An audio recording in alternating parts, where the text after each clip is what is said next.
Chairperson Bagwell. Vice Chair Fontanez. Present. Member Blackwood. Member Bonkowski. Here. Member Cooley. Here. Member Gerlani. Here. Member Hillis.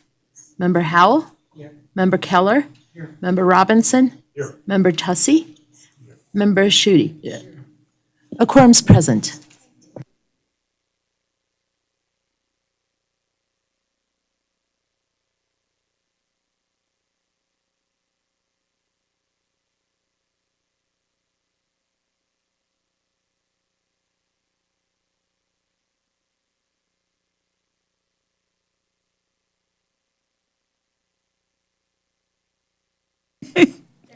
Thank you. Christy Scott for both as a private citizen and for Battleborn Ammunition and Firearms. We have done our very best to work within the parameters that we've been given, and I have to express extreme frustration at the lack of communication that is going out to the businesses. We were told we had to use frangible ammunition, so I spent $2,000 on that to do my classes. We've been out in the snow, in the rain. The frangible sticks in the guns, so if nothing else, my girls have learned to cycle the guns. So I haven't decided it's a bad thing yet. They've learned how to clear their guns. But the issue that I'm having is I went to the Rifle and Pistol Club meeting the other night, and I happened to look at their website. There's now Sunday reservations in Bay 1 that wasn't communicated to anybody because I had to get the city's permission to do it on February 10th. There's also people booking Bay 2 on Sundays, and now it's open as of Tuesday as well. So I'm a little frustrated that this has not been given to the public. I would much rather not spend the $25 for 30 bullets on the frangible ammunition and do it on a Sunday afternoon. But I just wanted to express that and hope that there's a better communication forum in the future for this. Thank you. Is there any further public comment? Wow. Okay.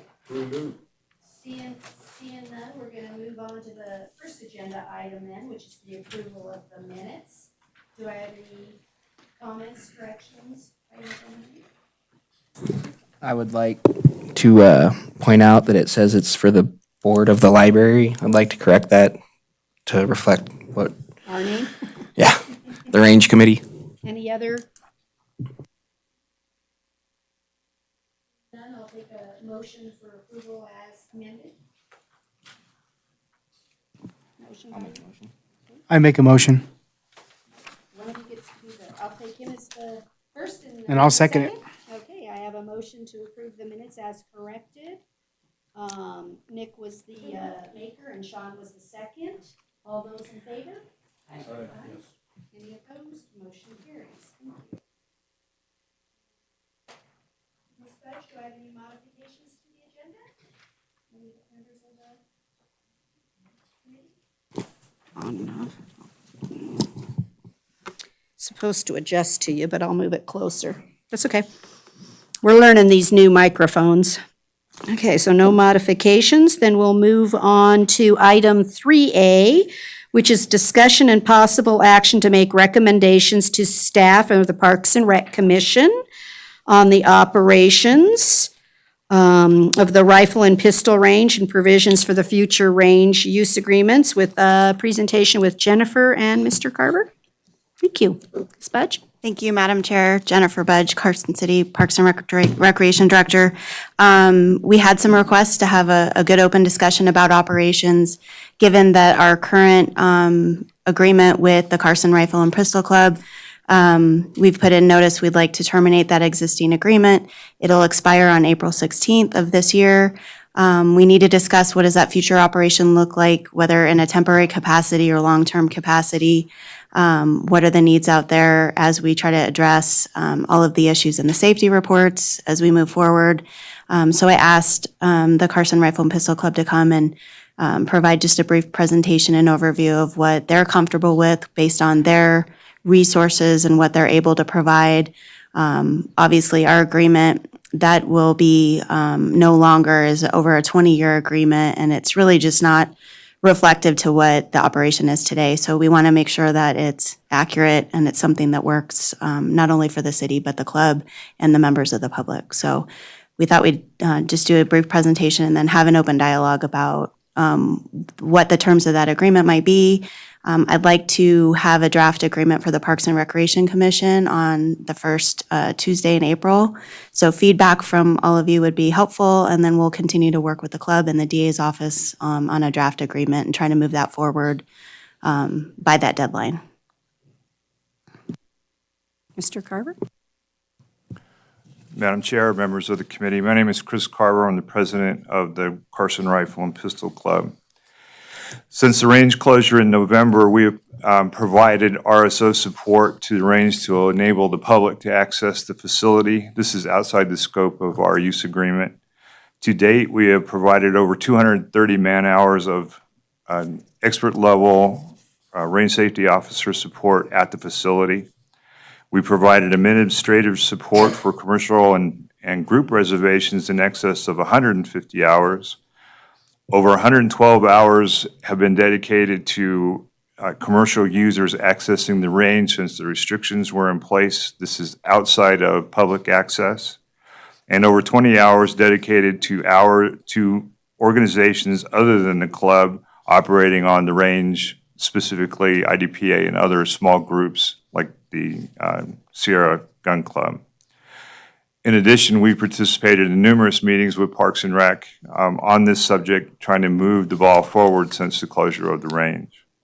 None of these have benefited the club or its activities in any way. This is done totally as a volunteer activity and at substantial cost and resources from the club.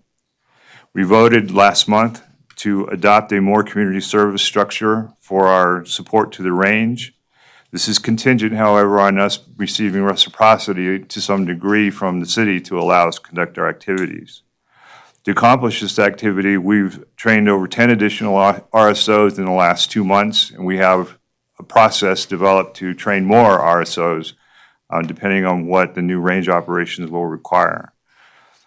I provided a white paper to the city for a general structure of the new use agreement that we would like to see that articulate some of the things that we are willing to do, some of the things that we must have in terms of reciprocity in order to execute that, and lays down a framework essentially to allow us to come to some type of an agreement, whether it's an interim agreement or a long-term use agreement.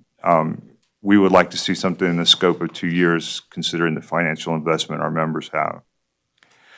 We have offered in the white paper to continue the support of the reservation system. As I mentioned, that's extremely resource intensive in terms of personnel that are required to operate that system.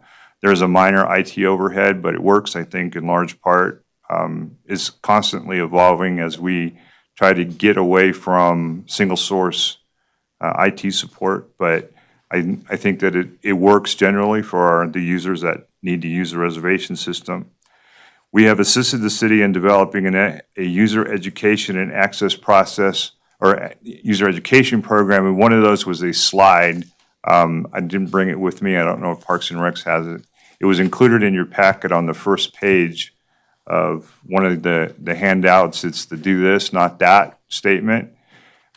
What we found in our experience providing range safety officers out there is there are a lot of novice shooters or people that are unfamiliar on both how their firearms work and also how the range itself would work. Yes, Mr. Monkowski. So this is that.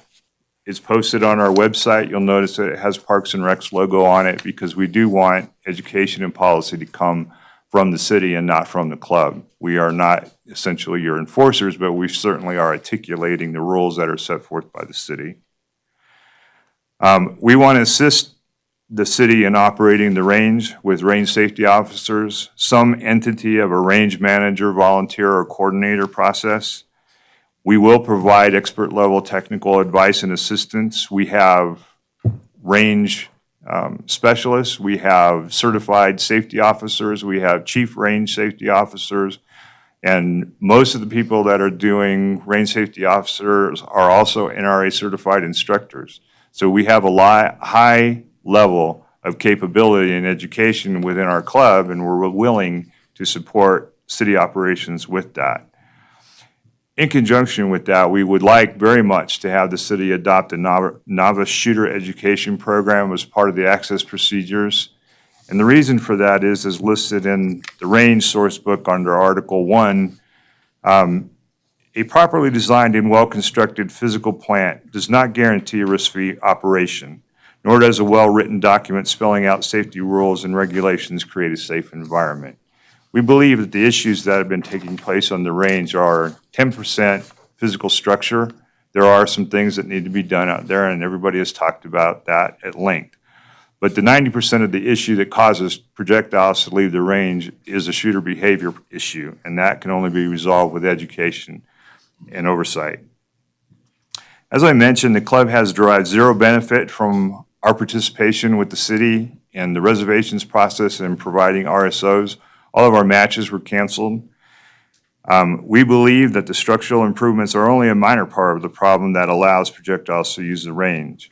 So we have, in conjunction with Parks and Recs, provided that shooter education that keeps the range safe. And to our knowledge, it's been 100% effective. We've had no reports from the landfill or anywhere else talking about projectiles landing out there when the public has been using the range with full regular ammo. I can't speak to the frangible ammo. The club can't use that for our matches. It's not accurate. And so that's not an effective solution for us to use frangible ammo for the things that we want.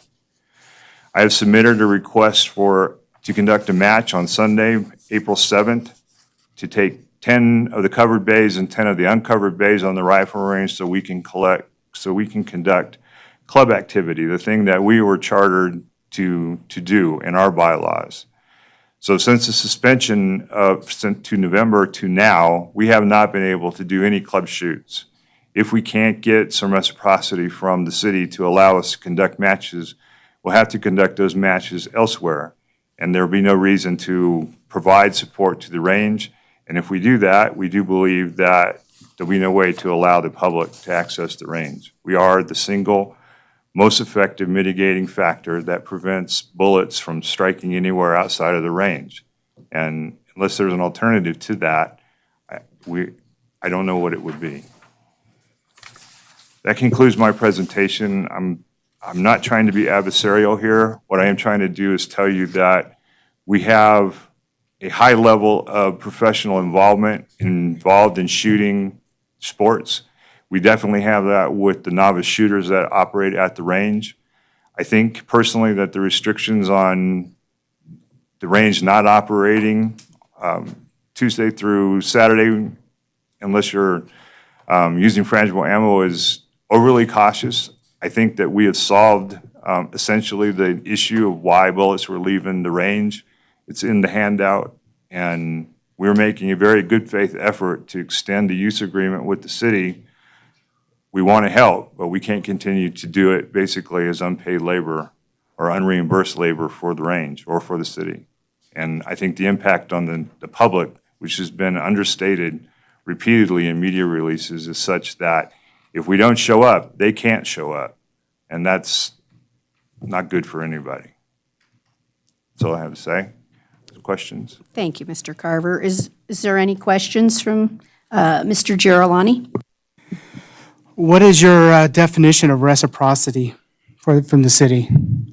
I don't have a fixed formula, but we have asked for, in the past, 2 days per month to conduct our matches on the range.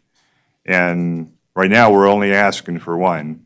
We definitely need at least two, and they don't have to be full days, but they need to be half days with at least 50% of the rifle range. And when we conduct pistol matches, probably most, if not all, of the pistol range for the period of time that we conduct a range. So that would be a weekend day? It'd have to be Sunday since it's the only day it's open. Currently, until Correct. we make some changes.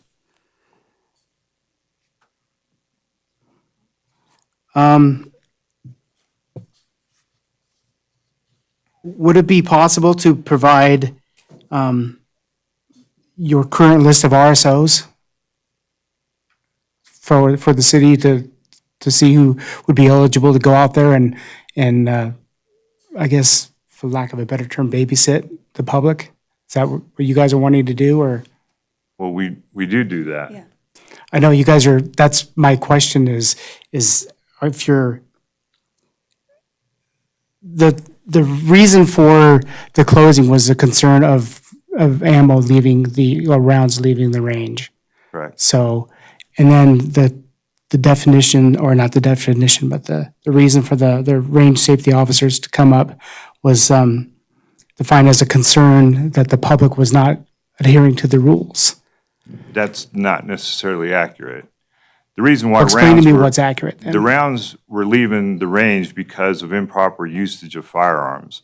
There isn't necessarily at that time, and there certainly isn't now, specific rules that define what is in my handout that talks about strikes before the backstop. What we have is a general rule that bullets must impact backstop. We know as instructors and safety officers what that takes. It takes a target of a sufficient elevation and porosity to allow a bullet to pass from the bench all the way to the backstop. That's part rule, part education. So we're not saying that there's a lack of rules. What we're saying is there's a lack of understanding on what's causing projectiles to leave the range. Okay. What else can I help you with, sir? I'm fine right now, Chris. When I need something, I'll ask you. Okay. Do you have some more? Ms. Howell? Hello, Mr. Carver. How Hi. are you? Fine, how Been are a you? long time. Yeah. I'm a little confused, I guess, on this reciprocity. The club, right now, the range is only opened on Saturday, or on Sundays, Correct. To the public. to the public. The club is willing to come out and be the RSOs and manage the range if the club, your club, has access and reserves the range on a Sunday and takes up the entire range once a month, No. twice a month? What are we, That's not what we're saying. okay, what, then I What- am confused. We have a reservation right now or a request to have half of the rifle covered range, half of the uncovered area of the range for approximately 5 hours on one Sunday. Right now it's for the 7th of April. What we need is at least 2 of those time periods per month to get some level of reciprocity back to the club for providing RSO support on the other 3.5 Sundays per month. So I'm not confused. I'm right. We don't want to take the whole range for the entire day. We want to take half of the range for 5 hours, 4 or 5 hours on a Sunday. Twice a month, We would like that very much. okay? Given the fact that we live in the area we live in, I would assume that you're making that a morning request. Correct. So then the only time the public would have to come out and shoot on Sunday would be in the afternoon. Not correct. The public would be able to use the parts of the rifle range and the pistol range that we're not involved with at all. Okay, but the bays? The bays are not affected by anything that we've asked. Oh, I understood you wanted the bays as well. No. Okay, Right now, our request is for essentially one half of the rifle range for 4 or 5 hours on one Sunday a month. We would like 2 Sundays a month so we can conduct rifle matches. And as we do whatever we're going to do with the range, we would also like to expand that to the pistol range so we can conduct pistol matches. The bays are not part of this equation at all. so when you say pistol, you're not talking the bay, the No, I'm bore talking about bays? what Okay, is labeled, I think, as the short range. okay. Okay, that clarifies that. Then I have a comment for you. I went on to make a reservation for our club. Right. In the instructions to do so, it said that no reservation could be made earlier than 72 hours prior to the requested reservation time. Has that been corrected? Yes, it has. You and I discussed that via email. So Okay, that was my fault on wordsmithing, and the intent was to mirror some of the city's language that they don't want to take reservations within the 72-hour timeframe between your request and the actual conduct of the activity. And we can't respond to that either effectively. Okay. So you and I did discuss that via email. I didn't know it was you I was It was talking me. to. Okay. Then the last question I have again is back to the documents that, are those hold harmless documents, are those the cities or are those of the clubs? They're the cities. The cities. In preparing those are written for individuals, not for a club or organization. I don't know of anybody's club bylaws where the officers that are signing these documents are taking on the responsibility of their membership. So if only one person is signing that and not on behalf of a club, it seems to me you would want those signed by everybody that was going to be shooting that day, not just one member, because it's pretty insufficient that way if that's your goal. It's not my lane in the match, so Okay, Ms. Budge would be more appropriate to answer that.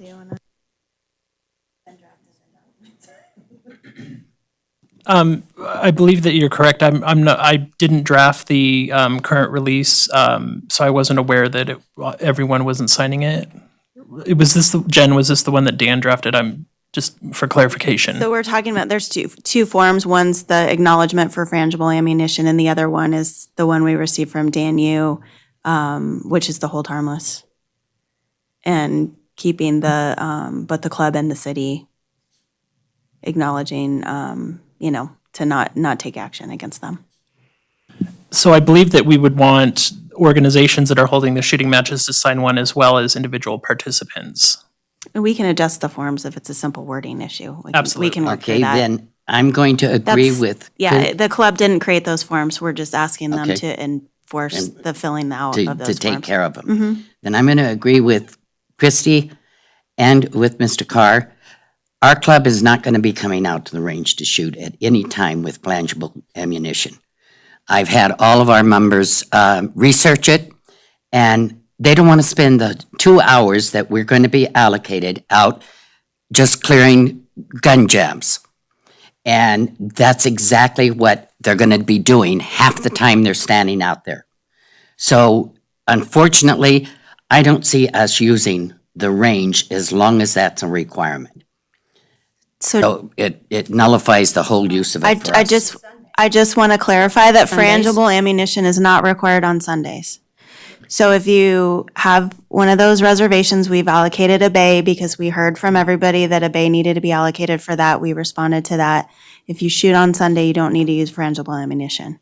I just want to clarify that. Well, I thank you, but several of our members are churchgoers, and Sundays are not a day that they're going to spend out shooting.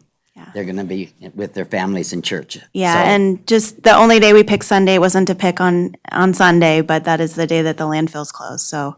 So the that would- only bay that would be available then is Bay 4 for that reason, or how many bays are available on Sunday? All the bays are available on Sunday, but only one is reservable because we're trying to make as much open and available to the general public. 2 are. Yeah. And can we use live ammunition? We can't use live ammunition, just. On Sundays, you frangible. can. But all the There's- other times it's frangible. Yes, when the landfill is open, we've implemented that measure until we can get some other improvements on the ground made. Okay, thank you. Thank you. We hope it's not forever. That's not an intent. It's definitely a temporary measure, we hope. Mr. Robinson? Looking down the line beyond Sundays, what's the club's capacity to furnish range officers beyond Sunday? We are structuring to do exactly what I said, provide community service, and if we can expand days on the range, then the club intends to meet that requirement, and we'll put out a solicitation to gain more RSOs. But we have a lot of people out there, over 800 people hit our website asking about the range any given month. But we're turning away a lot of folks that want to participate because we can't answer the question, when can I use the range? And frankly, most of our experts believe that the restriction to use the range only on Sunday is overcompensation for the issue that was at hand, which was bullets striking the range floor. We fixed that with shooter behavior, and there's been no flex from city management to allow other days on the range. So we've got people that are qualified walking away or not joining the club that would add to the manpower or person pool that would provide the expert safety officers that we need. Okay, okay, well, I appreciate that. I just thought adding up the days and the hours, and that comes, It's tough equates to a now lot of because RSOs. there's no pot of gold at the end of our rainbow right now. As I said at the beginning, we've got over 230 hours invested in this and no payback from the city to allow us to do the one thing that we were structured to do initially, which was to conduct a match. So, Is there anyone else with a question for Mr. Carver? So I'll take a little shot at it then. And maybe not just for Mr. Carver, maybe as a discussion for us as a committee to try and really help Ms. Budge and Mr. Carver in the club determine what should or shouldn't be in the use agreement, what activities, and how we're really going to manage. And I'd like to somewhat address what Christy came up and talked about earlier to try and figure out how we don't have such disconnects in the information, that we're all on the same page at the same time and everybody's rowing the boat together. Because I think what happens, honestly, Christy, is we're trying our hardest to accommodate the public or an issue, and so a decision gets made, but maybe it doesn't get communicated where everybody realized that we opened up a Sunday bay for reservations. It's like, whoa, how do we make sure everybody on this committee, everybody in the public, and how are we getting that communication? So first off, did we keep our range page for the city that we can keep updates on? And then you can also go to your website and get all those updates. I just want to make sure the public knows continually, so that everyone knows what the rules are, that yes, frangibles on these dates, open live ammunition on these dates, it's reservable.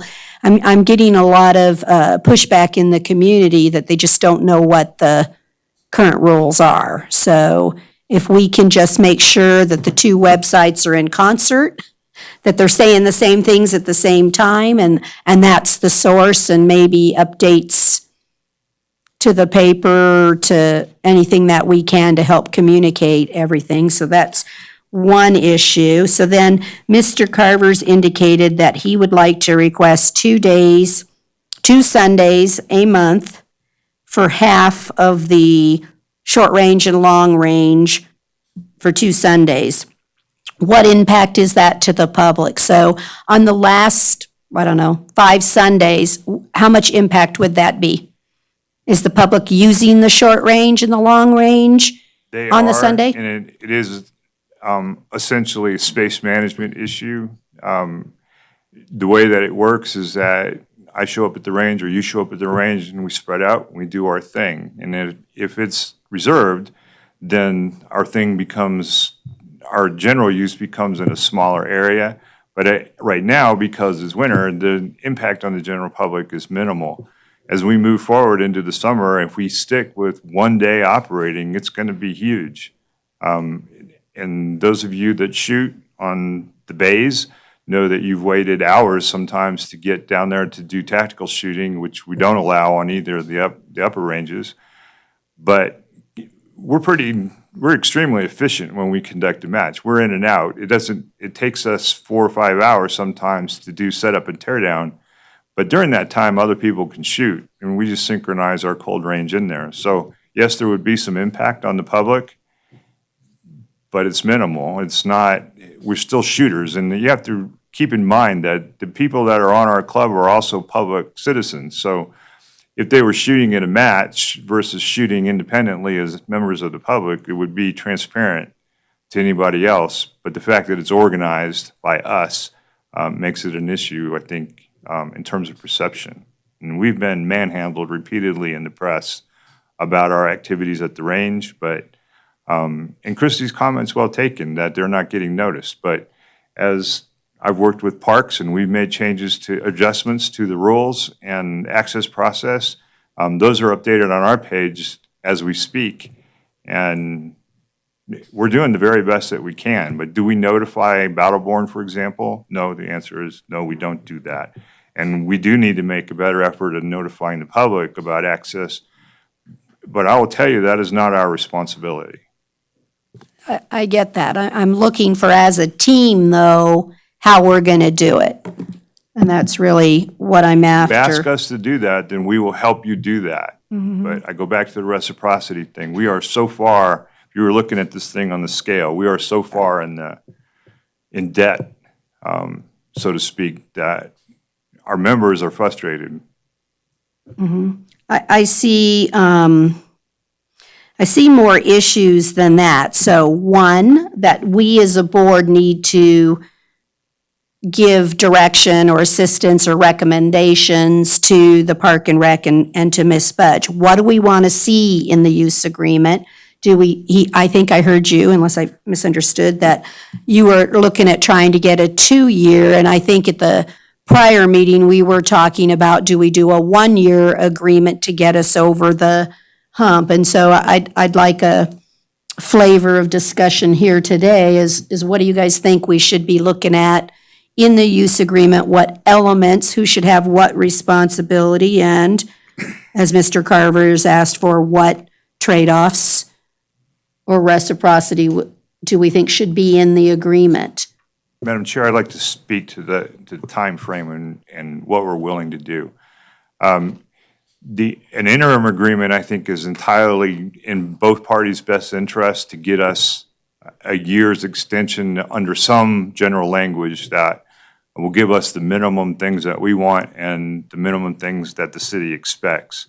If we are to contribute, then Access Education Program, you need to take this level of education to get on there, if that's something that the board decides to do.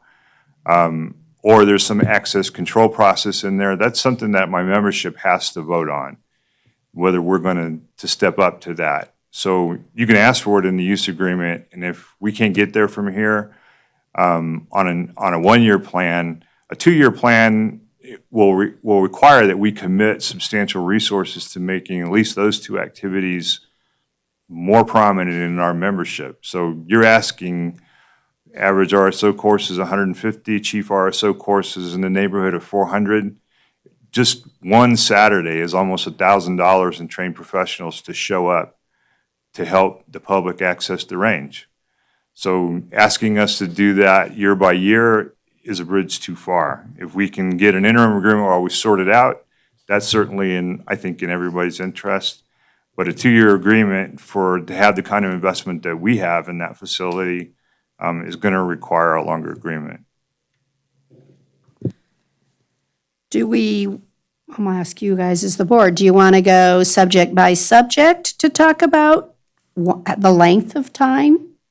Do you guys think that an interim 1 year is the right methodology? 2 years? I'm looking for some, just starting with general feedback before we take any actual action. Well, I'll jump in here and tell you, as far as an agreement goes, with this group sitting here today, trying to work out the problems of the range as it stands now, I think a year's interim agreement is more than significant. I would say even 6 months, because we need to come up with the new rules, operating procedures, thank you, before we go into a lease, a use lease for anybody. And I would hope that we could have this done in 6 months. So in 6 months, it may be to the point that we have something that we can give to Mr. Carver and his club that says, we want training for the public, we want this, this, and this is how we want to see it done. Will you do that? Then he has something to look at. But I don't think we can go into a lease agreement with anybody as long as we're sitting here trying to come up with new operation rules. That's my opinion. Anybody? Mr. Schutte? Steve Schutte. Yeah, I'm not against the 2-year MOU with the Rifle and Pistol Club, but my kind of concern is that we don't have a range that even functioning right now to have an MOU with. So what are we MOUing? And I think until we get to the point where we know if this range is even going to become back in existence out to some degree as it was, we might be putting the cart before the horse here. But I certainly appreciate the Rifle and Pistol Club work that they've done, and I think his request for compensation for his members is perfectly reasonable. You can't expect something for nothing, but that's kind of how I feel.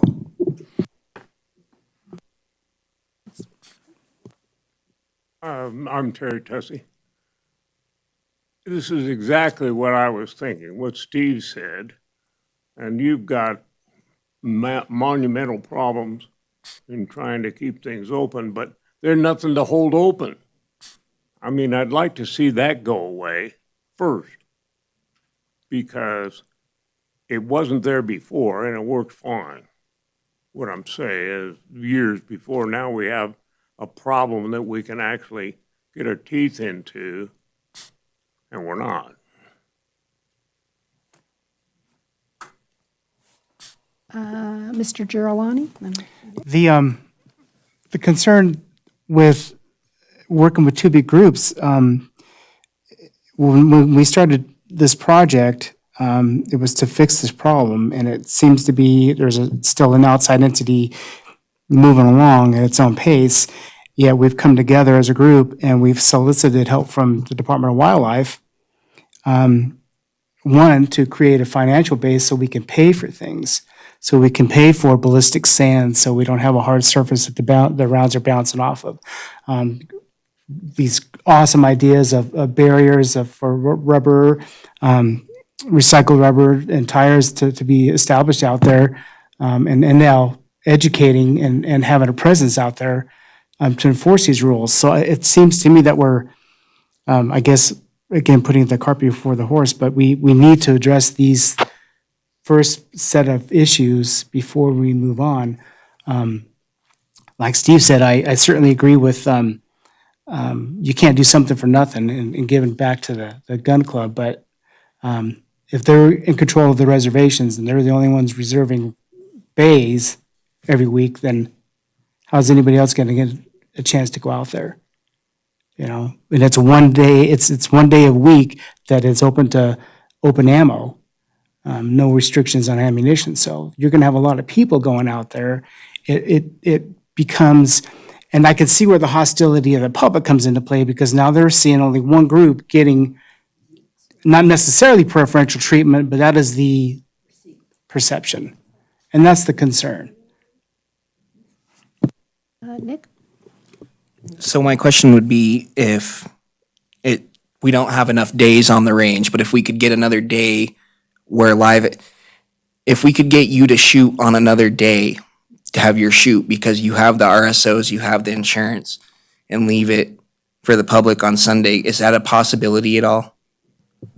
Absolutely. And I met with the city right after, I met with the city manager, and I was under the assumption that we were going to keep the range open on the weekends, and we would have been able to maneuver within that space.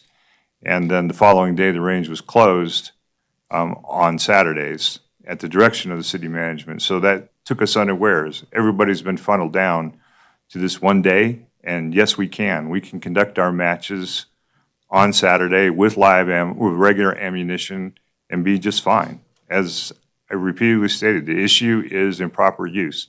Our users are, for the most part, expert marksmen. So that was my question, actually. This is, I guess, for the entire group here, is they all know what they're doing. They've got the RSOs. I'm assuming the club's got some sort of insurance. 90% of the problem is coming from improper shooting techniques. Could we let the club use it by themselves on Saturday and leave it open on Sunday for the public?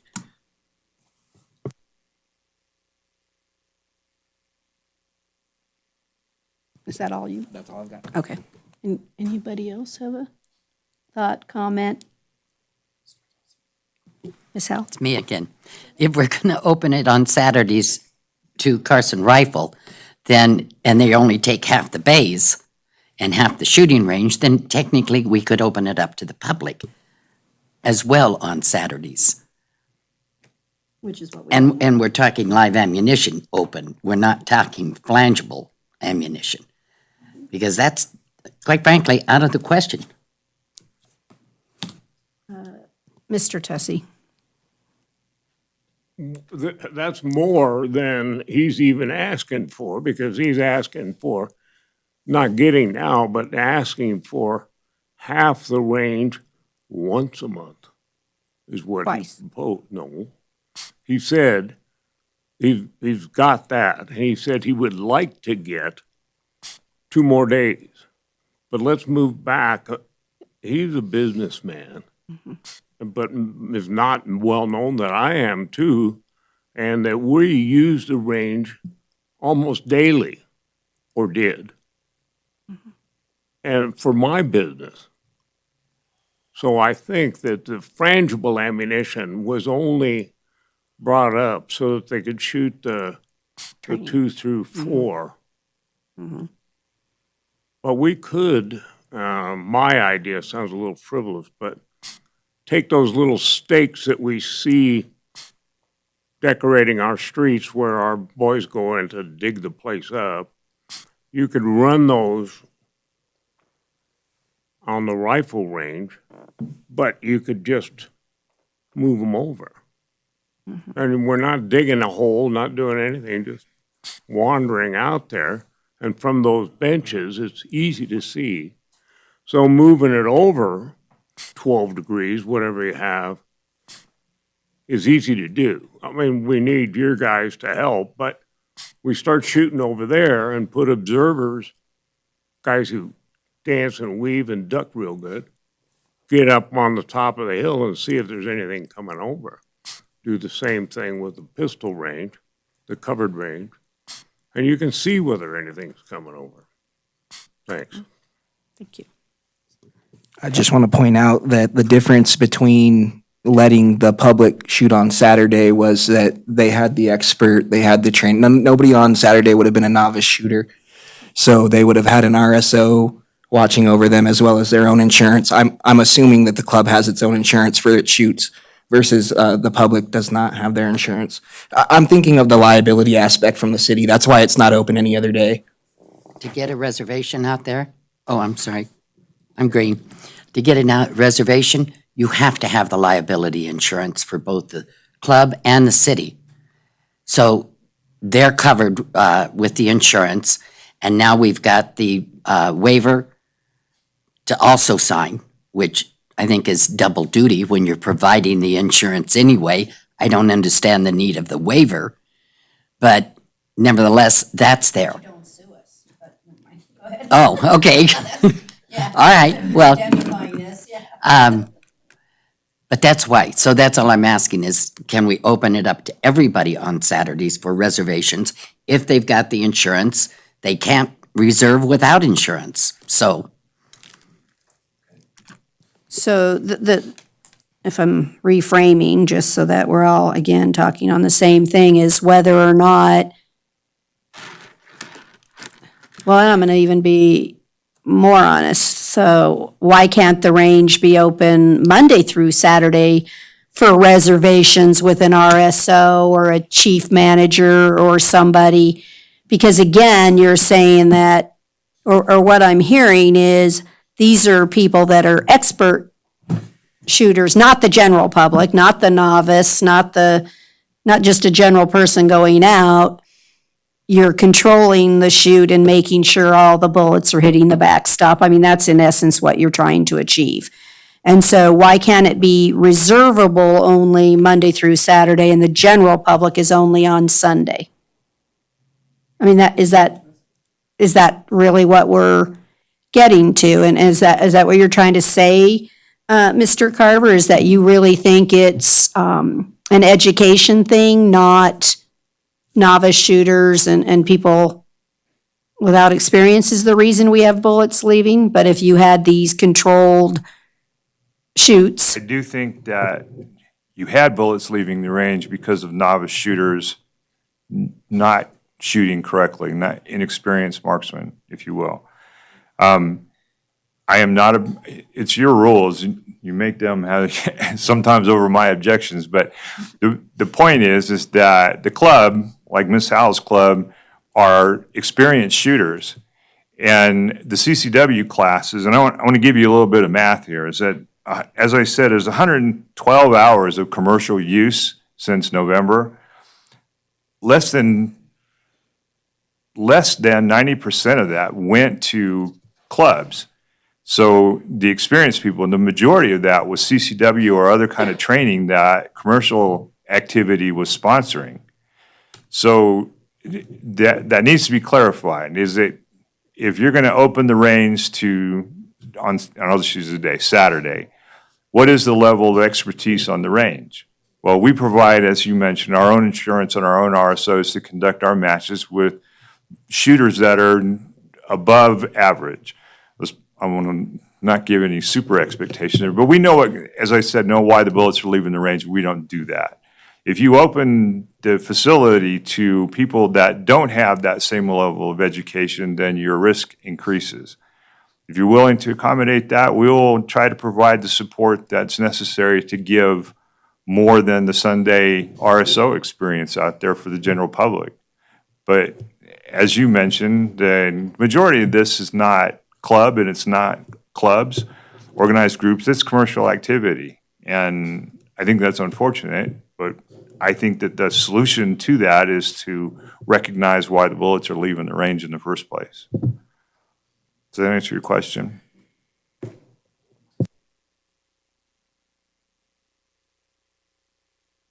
I'd like to point out that my solution here is a 3 to 6 month fix. This is just to get people back out there and keep the club happy in the meantime, keep the public happy. So later on down the road, we can revisit how this is all going to go down. But for now, just to get people back out there, I think that it might be reasonable to say that as long as it was an organized shoot through a club that had its own RSOs and insurance, that the liability, I'm not a lawyer, but I don't think the liability would be that high as long as you had those contingencies in place. You know, it's not a CCW class. It's not just a public line. These are not trained, but, you know, enthusiasts that have been around the sport for a while. Lonnie, and then I'll go. The insurance coverage, I went down and talked to my farmer's agent, and he says, oh yeah, you got it already. So if we made reservations and we had the insurance and they could pass the hunter safety course, then you'd have people you could influence once they were told that they needed not to shoot over there, but to shoot here. And that would allow a lot of the public to come back. The people that aren't going to go through any test by God or have insurance, those are the guys that are throwing the rounds out anyway, because those of us that shoot, I had fired 1 million rounds when I was 35, and I'm almost 80 now. So I shoot a lot and seen almost every dumb thing I could believe. So I would like to see it go like I'd heard before, but that $1 million, reservations, and hunter safety or whatever it would be. I'm sorry, I'm not up with that. Mr. Girolani. So what you were saying, Nick, then would be Carol's Club could go out there on a Saturday and shoot as long as they made a reservation. And anybody else that had a gun club, whoever, could shoot out there as long as with regular ammunition. Providing that they had the insurance and the RSOs in place. Okay. Back to making the reservations. So how far, what's the current list of reservations right now? How far out does that go? It goes out to the end of the year. For example, we have Saturday and Sunday, there are 6 entities that have reservations on the range. So that's three entities that are shooting frangible ammunition on Sunday and 3 that are using regular ammo. And again, this is primarily, well, that all is concentrated in the bays. Are those CCW classes or just like, I believe so, yes. okay. Again, it goes back to, we're kind of, well, I understand that, and I support the need to open this range up as soon as possible for the public. But how, and I'm 100% on support with Mr. Carver on the education aspect. How do we educate the public for safe range, and how do we create a safe range in the interim? That is why we are here. And it seems like it's a tough balancing act, but we have to manage to balance this issue. Otherwise, we're going to end up right back where we started 6 months from now. So how do we get past this? How do we create a financial base to educate the public with assistance of NDOW and grants, certainly? How do we construct a safer range? Because not everybody, even after training, I mean, God knows we've had some people that are sworn peace officers that we've dealt with over the years that you just kind of like scratch your head, go, wow. But that's what I'm talking about when you're out there with a group of people. Everybody's had the same training, but not everybody has really accepted that same level of training on their own skills. They all have a different set of skills. So how do we make sure that it's going to be safe? And that's why we closed it in the first place, right? Was for public safety. Maybe I'm going to think out loud here. What if we allowed Saturdays just by the club and that's their reimbursement or their reciprocity? And then Sunday, we're letting reservations go on the bay, one bay, right, on Sunday?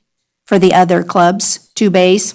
They're primarily not clubs, but there are Or commercial activity on both bays. IDPA has asked for 2 reservations, one or per month. So they have asked for 2 bays. They've settled kind of on one and will work around the other.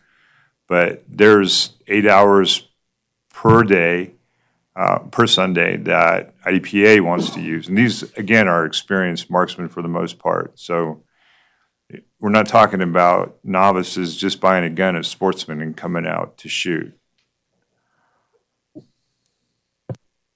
they able to reserve on Sunday any of the other short-term or long-term, or just the 2 bays? Right now, the city policy is just the bays. You know what, I wonder if, I don't know, part of what I heard Mr. Tussey saying, is there anything we can do that allows use on Sunday by just doing some small setups that would let us use some of the other areas that could be cordoned off or anything? To let some of the other clubs or commercial activities, or there's just no way to do Let me it? explain to you what is happening. So the bays are reservable and commercial, it is primarily commercial entities that are doing so.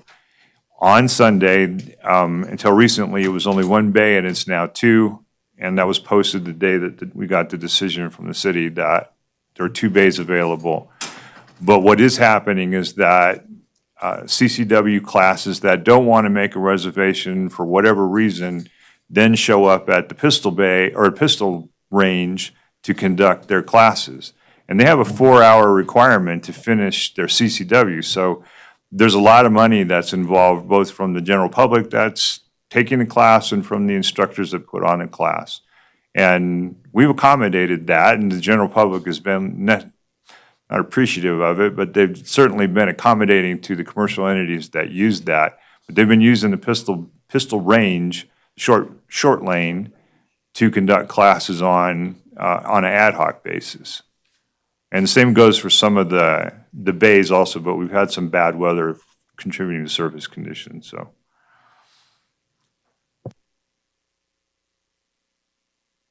Does anybody like the issue of letting the club get their reciprocity on Saturday? Y'all are helping me out here. What I'm trying to do is not reduce the Sunday. It's so limited now, but I want to accommodate the work that the club needs to accomplish, and they are doing expert shoots. So I guess that's just my question. Do we see some huge liability or risk really exasperated if we let them use it on the Saturday? So, Mr. Keller? Aaron Keller, Department of Wildlife, for the record. I guess this is just a clarifying question. I thought that there was a clean break between when the landfill was under operation that the range was not. So we're getting into Sunday. What's the difference between Sunday or Saturday? What's the difference between Saturday and a Friday, or a Monday through Friday? The ability to have people come to a shoot is only going to be on a Saturday mostly. Unless I'm just wrong and you'd get these club shoots on a Tuesday. I'd also like to point out right now, the difference is that he is an RSO with insurance, and these are trained shooters. They're not just the public. No, I totally get that. I'm saying, what's the difference between a Monday? What if I have a club and I want to do something on a Monday? I said that earlier too, Monday through Saturday, but I know, I just a thought that club. the risk management was for the landfill. Wasn't that the clean break? Okay. Just making sure. It doesn't mean this committee can't make recommendations. That's the sole purpose of this, and to try and help limit the exposure. It doesn't mean the city's going to accept a recommendation, but we're trying to find a way to make everything work and accommodate as much as we can while ensuring pretty minimal or no risk to the employees and the visitors of the landfill. So we're trying to accomplish both, and yet also accommodate those that are working hard to support the range. So you're right, we're in a really tough little balancing act here until we can get to the repairs to get the range opened. Right, and I totally understand the whole breadth of the situation. I was just clarifying that the risk management was the landfill was under operation on Saturday, so we got to take that into account, like, if we're just letting people go.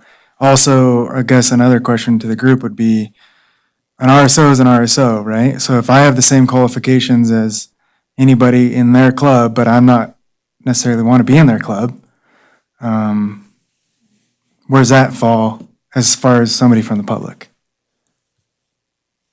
You're out.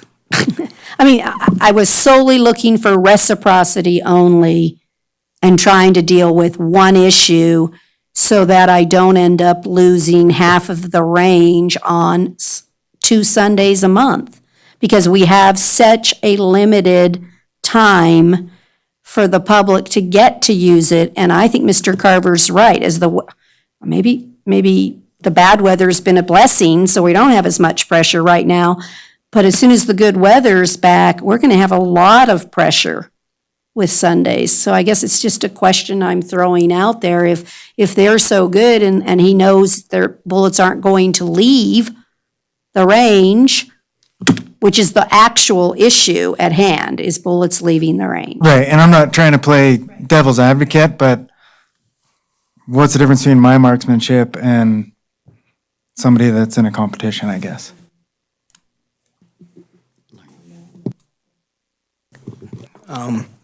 So the difference, and there's not a big difference, except for they're actively keeping the range operating right now.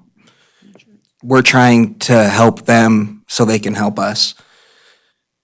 We have a bigger problem here. The weather is going to get better, like she said, and fire danger is going to go up. And you, of all people, should be concerned of that. We need to get this fixed. I talked to a fire chief, and we are not able to fight any fire if the conditions are right coming down any of these hills. There's too many fuels out there. We need to get this fixed.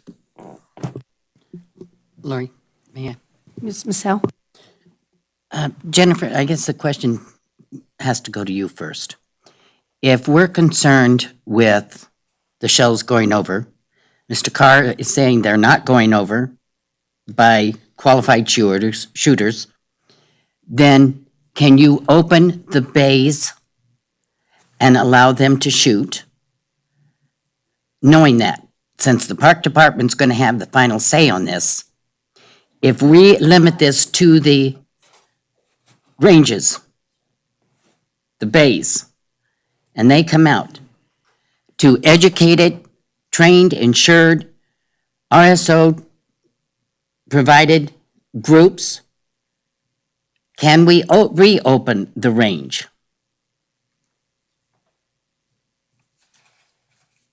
Thank you, Member Howe. So I don't know that I have an answer, but I do have some things I want to point out, and hopefully we can get to that. So it might be a long way to get to it. But I do want to point out the Parks Department does not have the staff and the financial resources on its own to manage the range, even with the restrictions. We need the club. I appreciate the club and what they've done. I know it's been really difficult. It's really had impacts on them. The whole reason they exist is to promote shooting sports and have their matches. I want them to be able to do that. They are providing a lot. They have volunteers working in horrible weather with really angry people, and they're helping us out. We have certified our 2 park rangers as range safety officers, but they have a lot of work to do on a regular basis, so I can't have them out there all the time. They're assisting, they're helping enforce the frangible ammunition. They're working with the club to try to just collaborate with them. And it's a really important partnership, and we're doing our best to work together. But we have a time frame. This agreement is going to be up April 16th. We have to figure something out. I appreciate what everybody's trying to do and having, those more educated shooters perhaps there when the landfill's open. I get that, but we have written notice that we have significant physical issues and operational issues right now in those 2 reports. I think it's important. I get we're not going to be able to do every little thing in those reports. It's not going to happen, nor is it needed. But we can't ignore those reports either. And I think we need to have an important balance between public use and this commercial use. I appreciate what the commercial use is providing to the public. They're providing CCW classes and education and all of those opportunities. But I get a lot of feedback from the independent contractors in this town that pay their share and pay a percentage to use space in the community center and other facilities, and that's not equitable. Then the public's upset because they used to be able to shoot 7 days a week and now they can only shoot once. And then commercial users are showing up on Sundays as well, and it's first come, first served. So they're having to wait hours and hours and hours, and it's impacting the public as well. So we have impacts to the commercial users, we have impacts to the public. I mean, it's all over, and no one wants any of this. We want to try to solve it. But I think if we're going to provide other opportunities, I don't want to have a perception that we're only catering to commercial uses and we're hurting the public at the same time. So whichever direction we take, I'm happy to support it and implement it, but I just want to be really cognizant about that balance between the 2. The reason we have frangible ammunition while the landfill is open is exactly for the reasons that Mr. Keller mentioned, is because we have been put on notice with these reports. So it was an opportunity to provide something in the meantime, and I get that it's not what everybody wants. It's an issue with the guns. It's an issue when they're trying to recertify. I've heard from the law enforcement folks as well. It's not in everybody's budget. It's more expensive. It's not the answer, but it's a temporary fix to get more space available. I don't disagree with, I want to have reciprocity for the club. I think they deserve it, and I'm going to go to bat for that, because without them, I don't know if the facility would be open. It would cost the city more money, and we just don't have the resources. So I want to find a way to be able to give them that. I think they deserve that. I think we all agree on the temporary agreement, 1 to 2 years. Why don't we do a year and then we have an opportunity to renew if we need some more time? I mean, I think we can work through that piece, but I really think we need some direction on the roles and responsibilities and what the content of that agreement is. And I think that's where this needs to go. We can evaluate trying to expand that. And then if they're the only group that gets to use the facility, well, they're providing an awful lot in exchange for that. And they have insurance and they have measures in place, so something should happen that there's that liability coverage, that Mr. Fontanez was talking about. So I don't know where we go from there, and I know you're not getting a direct answer on what you want, but I just really feel it's important that we have some equitability between the commercial use and the public use, because it's a real issue. It's a perceived issue on both sides, and they're both right. Well, no, you're right. I didn't get my answer. First of all, I think the club deserves everything that they can get. But right now, there's nobody to go out there and safeguard, nobody to go out there and do, because the range is basically closed. So I'm going to go back to my question that I just asked. Will you approve opening up the ranges based on the fact that we have people that are trained? At least the bays. Are the bays hitting the dump? Is there any way to identify the bays to be open? Work on those first when we get to another agenda yeah. item, Okay. Carol. The primary issues are the long and short range, and also potentially bay number one in the private shooting bays, which is why we've adjusted it accordingly. So that's why. There's an opportunity to do it. I go back to those written reports, and we've been putting on written and notice, and if we have an incident after we've been told that, I'm just concerned. So I'm not saying yes or no, but we're trying to make temporary measures, and then we need to make those long-term improvements to really solve the problem. Then we would have something for the club to at least go out and do, and then someplace for them to shoot. Because I think they deserve whatever schedule they want, as long as clubs, businesses, and public are also equally provided the ranges.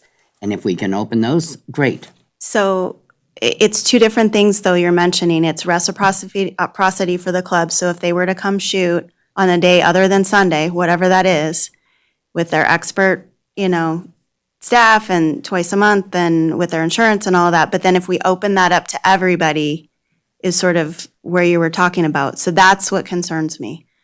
I think it's two different issues.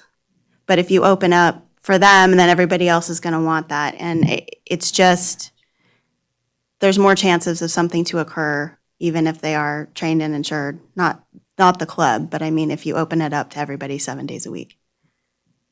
Madam Chair, I'd like to, Ms. Budge and I have gone back and forth on the statement that I'm about to make.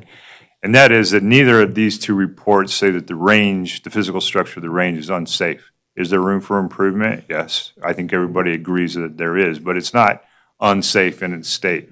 What is unsafe, 99.9%, is shooter behavior. And that is the thing that our club and your club bring to the table, is a level of expertise that's above that of the layman. So. All right, so let's start with, do we want a recommendation on an interim agreement? We agree it should be renewed with the club for 1 year. Do we have, I'll make a motion do we on have that piece? 1 year, 6 months? What? I think it's 6 months too. I'm going to go 6 months.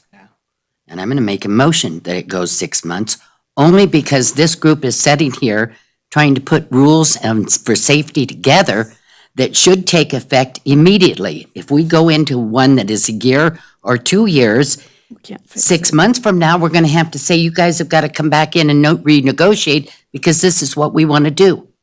So for 6 months, then we can say, all right, this is what we've come up with. Well, So let's that's- talk about then what's in a 6 month versus a 1 year, because I think that would make a difference. This. So he had mentioned novice shooter training. So you wouldn't put that in a 6 month agreement. You're saying just a bare bones reservation, RSOs, they get the 2 days.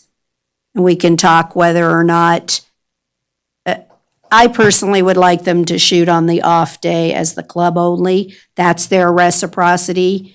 I don't want to impact Sundays for everybody else, because I think the range is going to get busier, and I think he's going to have more problems that they are taking up people's space. It's just my thoughts.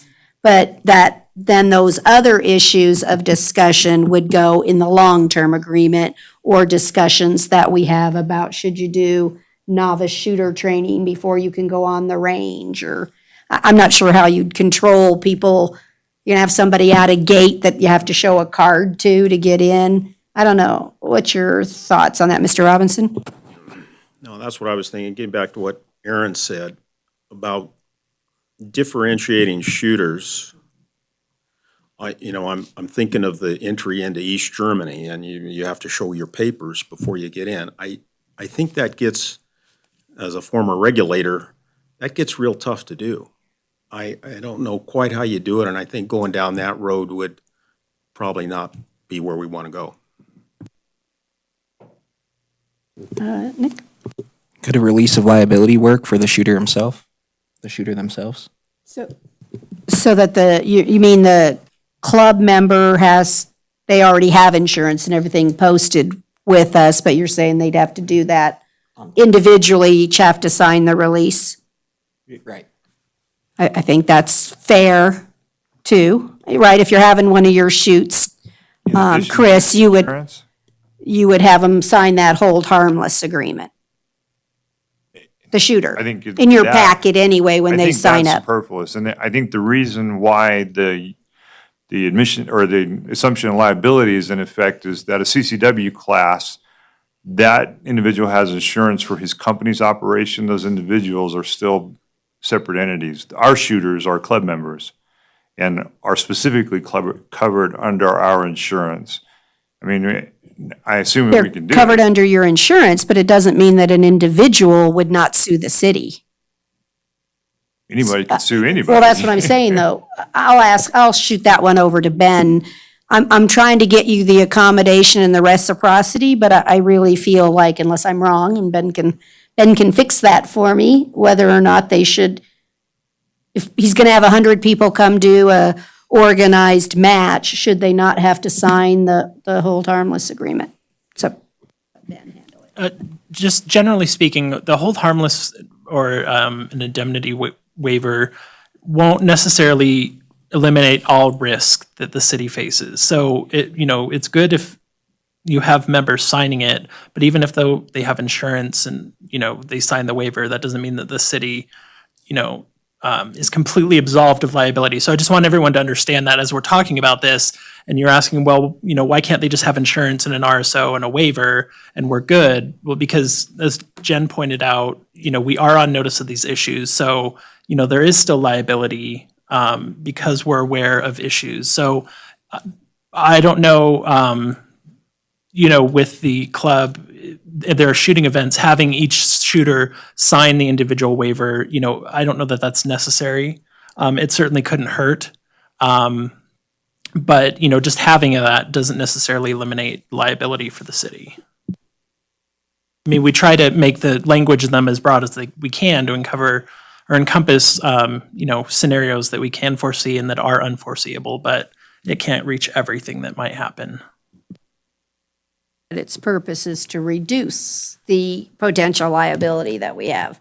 Otherwise, you wouldn't have designed one. Absolutely. I'm trying to get to well, then why did we make it at all? The objective is they should sign it. It doesn't necessarily mean the city's 100% protected. Correct. Okay. Okay. What other pieces? Did you have a comment, Ed? We're on the right road? We're not on the right road? Where we want to go? Any more? Lori, I think we got a motion on the, No, I don't have a second yet. I So know. there is. okay. I'll second it,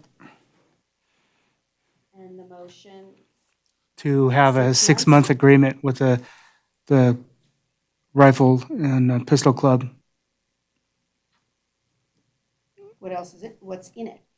Well, we have to, again, That's- Continue with RSOs. continue with the RSOs and establish what we're right in the middle of, establishing a free day for them to go out and shoot One or two. for the month. Yeah. We're trying to form the motion so that she actually has, and then we can take action on it.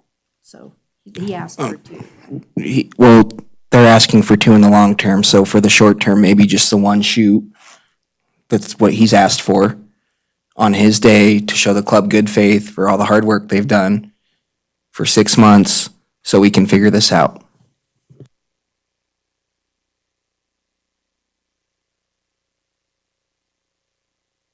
Not at this time. We've operated fine without them till now. I would recommend 2 days, because right now what's occurring, sorry for my tardiness, the club is having to seek alternate accommodations for shoots. That provides a couple different issues: logistics, deteriorating attendance due to distance. Again, these are proposed going in. I would really like to see a minimum of 2 days. I mean, if it's going to occur on a day where there is no other activity, again, there's no impact to anyone else. It would be a controlled event during that time. So I don't know why limiting it to simply one would, How about 1 day if it's mandatory, it has to stay on the Sunday, and 2 days if they can expand into a Saturday?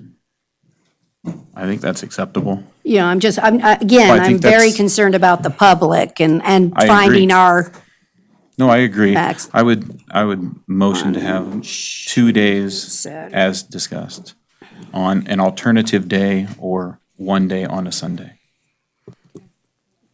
He only asked for one right now. And for right now, we're trying to get this fixed. We're trying to make everybody happy. Let's keep this as fair as possible for the moment. He only asked for 1 day. I thought he asked for 2. That was for the long term. That's what I think the agreement even states now, but even then, there's no shooting activity going on at all. So let's give him the 1 day for the 6 months so we can figure this problem out together, keep the public happy, keep the club's fulfillment. And I understand and I appreciate it. I believe that we had on the order of 40 reservations for matches canceled. So there was a significant number. We had a match almost every weekend.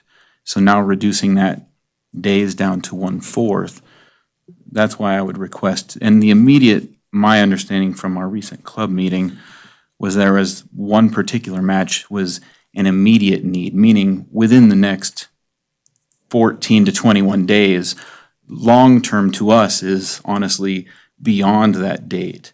So I don't know, I wasn't here for when he spoke, but based on the club's recommendation, it is an immediate need for multiple days. So I would just ask you to consider that.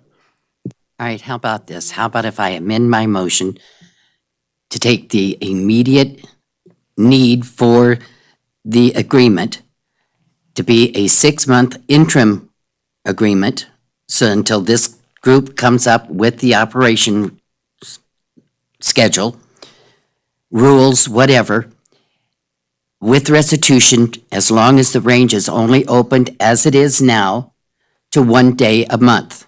Once the range is opened to the public, not just to clubs and groups, but to the public, then we can relook and do the 2 days if that's necessary, if that's something that Carson Rifle and Pistol wants. I'm not against them having 2 days, but 2 days when there's only 1 day open, that I do have a problem with.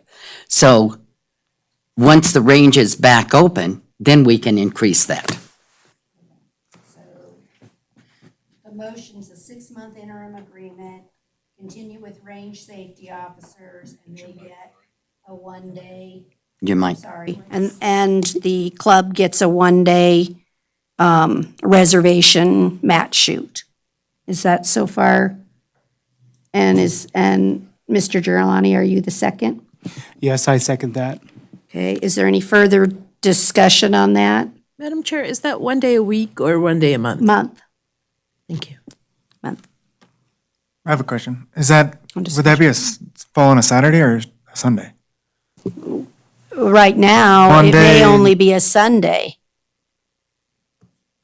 One Sunday a For month, like 1 half day a month? 5 hours, whatever. Per the motion, They're gonna it's do. only on Sunday until the range is open to the public on other days. Okay. Any further discussion on the motion? Okay, all those in favor say aye. Aye. Anybody opposed? Motion carries unanimously.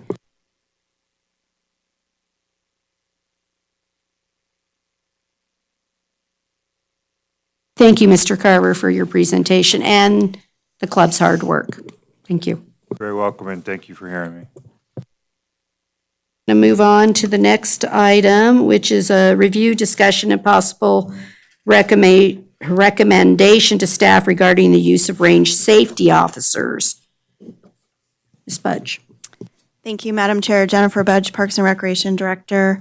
At the last meeting, it was requested to have some additional information regarding range safety officers. That requirement, it was also requested to entertain the possible idea, can the city have range safety officers as city volunteers? I did contact the DA's office as well as our risk manager to have a discussion about if civil liability is covered, and in addition to workers' comp. So as we talked about last time, our city volunteers are covered through our workers' comp program. If we have a trail project or a cleanup, if someone is injured, they're treated basically just like a city employee. They're able to go to Nevada Occupational, get help, and they're covered under that. And they have forms that they fill out, all of our volunteers. I was unaware of what the civil liability coverage could potentially be. It is covered under our current insurance. It wouldn't increase our insurance. We've had only one incident regarding civil liability as far as the risk manager could remember for something similar, and it basically covered them. And if there's ever a conviction, that's where that coverage stops. So that's a clear line in the sand if there was ever something that they would do that they were charged with. So that is something that could be an option should the city want to do that. They would have to go through all of the background check, the processes and everything that every standard volunteer would have to go to. So we have the proper documentation according to, our human resource policies and guidelines. But we have hundreds of volunteers, obviously, with the Parks Department every year. And it is an option that we could consider if, perhaps our arrangement with the club changed in the future. So it is something that could be on the table should the city desire to do that.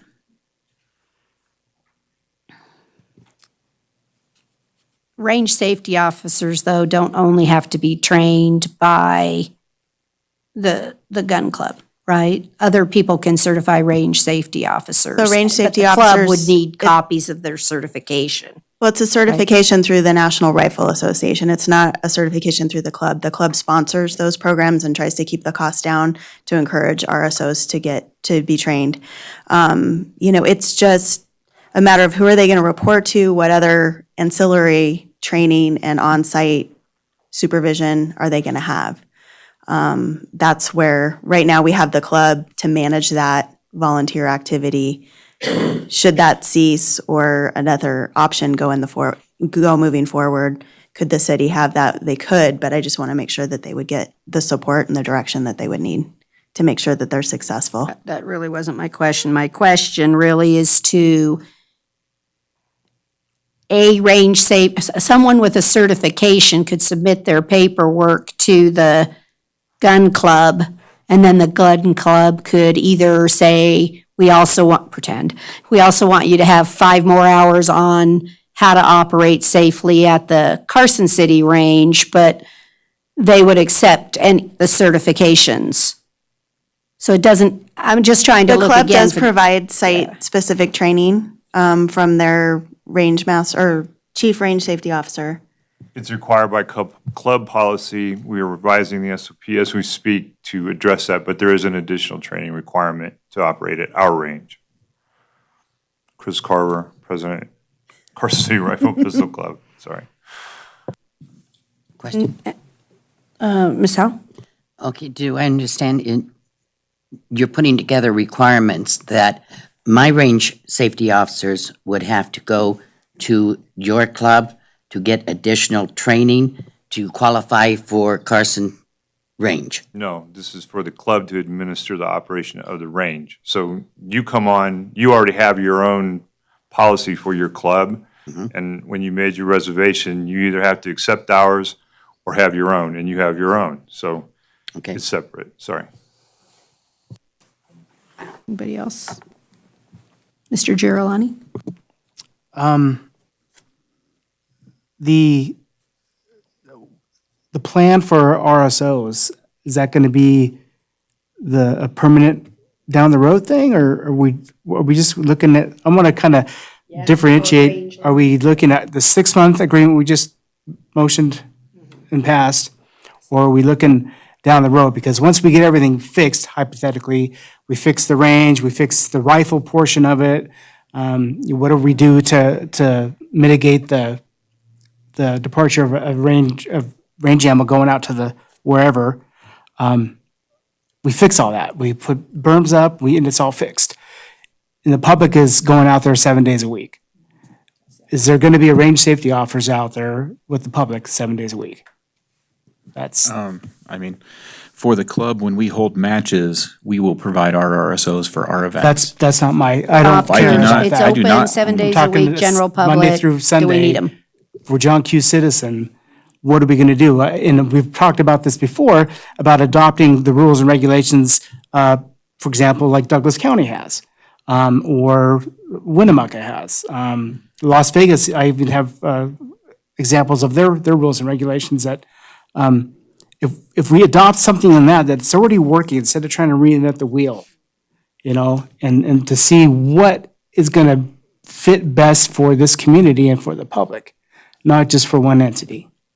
That's my concern. I mean, my And do they? recommendation would be to, absolutely, as you said, adopt a standard of operation that is already ongoing at other facilities that works quite well. Douglas, Winnemucca, they already have a system in place. There would be no reason that we couldn't adopt it. As the club operations, when we hold our matches, again, that's just specific going to be for our operation, we will have RSOs on site for those particular shoots. But I like the idea of going to a Douglas type or a Winnemucca type where you acknowledge your liability, you sign off, you pay a fee, and you go use the facility at your discretion. Range safety officers is what you're saying, that neither of those have full-time general public range safety officers. That is correct. Okay. And I think, Madam Chair, if I might, I think we have a short-term issue and we need their support for range safety officers right now. But what I would like to do is sort of the approach that Mr. Carver mentioned is going toward that Douglas option and that model, but having an education component as well. So we help encourage people to make sure that they're using the facilities in the manner that it was designed and having that education component. So not only acknowledging your liability and that piece of it, but having that public education be ongoing in the long term. Not so much right now. We want to educate people, obviously, but have that always be a part of the component. And that, I think, is really in line with like what NDOA has and the, promoting shooting sports and safe shooting sports and the hunter education program and the city providing facilities for those trainings and having that kind of open dialogue for education, I think is a really important long-term commitment that we should make. Madam Chair. We can talk about that on a different agenda item, because this one, we're going to just talk about range safety officers and whether, again, we're all agreeing the short term until it opens to regular operations, which I consider 7 days a week and it's open, that we will have range safety officers, but that we want to move back to no range safety officers when we're fully operational. That's really what this agenda item is speaking to. Ms. Howell? Well, that was kind of my question is, we're great with the clubs, we're great with the businesses, the CCW classes. It's the general public that comes out. And for the next, until we get this in place and in training, which I think your training is wonderful, but talk about liability, you might want to look into how much liability you're accepting when you're training the public. So that's a topic for a different session. But yeah, I think for now, we need to get the range open for the next 6 months while we're going through this. And if the club is willing to provide what limited range officers we need, because there's not that many bays open for the public to come out and shoot. So what have we got? So yeah, make a motion and let's move on to the next topic. Well, that's what this is about, is what do you want to see? Do we want range safety officers after it's open, yes or no? And that's what this agenda item's asking you, somebody to make a motion on. I What make you a think. motion that we hold on to the range safety officers for the interim of the 6-month agreement. I'll second that. The 6-month agreement or until it's opened to the general public? 6-month agreement. 6-month agreement for now? And Ms. I'll Howell is second. a second. Does anyone have any discussion on the motion? I do. Okay. In the event that the range opens to the general public within a 6-month period full-time, now that would require, your motion would require us to have RSOs there every day of the week. That's not going to happen. Unless sooner open. Unless it opens, in the next 30, 60, 90 days. Believe me, I love your optimism. I do. Trying to be optimistic, Dave. However, I don't want to get into a situation where now all of a sudden we're being required to do something that we can't provide. My recommendation would be to amend the motion to match it to the term of the interim agreement and not specify a number of months. The interim agreement we recommended is 6 months. Well, but it may not last 6 months, right? Because when we come back with final recommendations, then we're going to move into a permanent or a longer term agreement, and we're going to cancel terminate the the interim. interim agreement.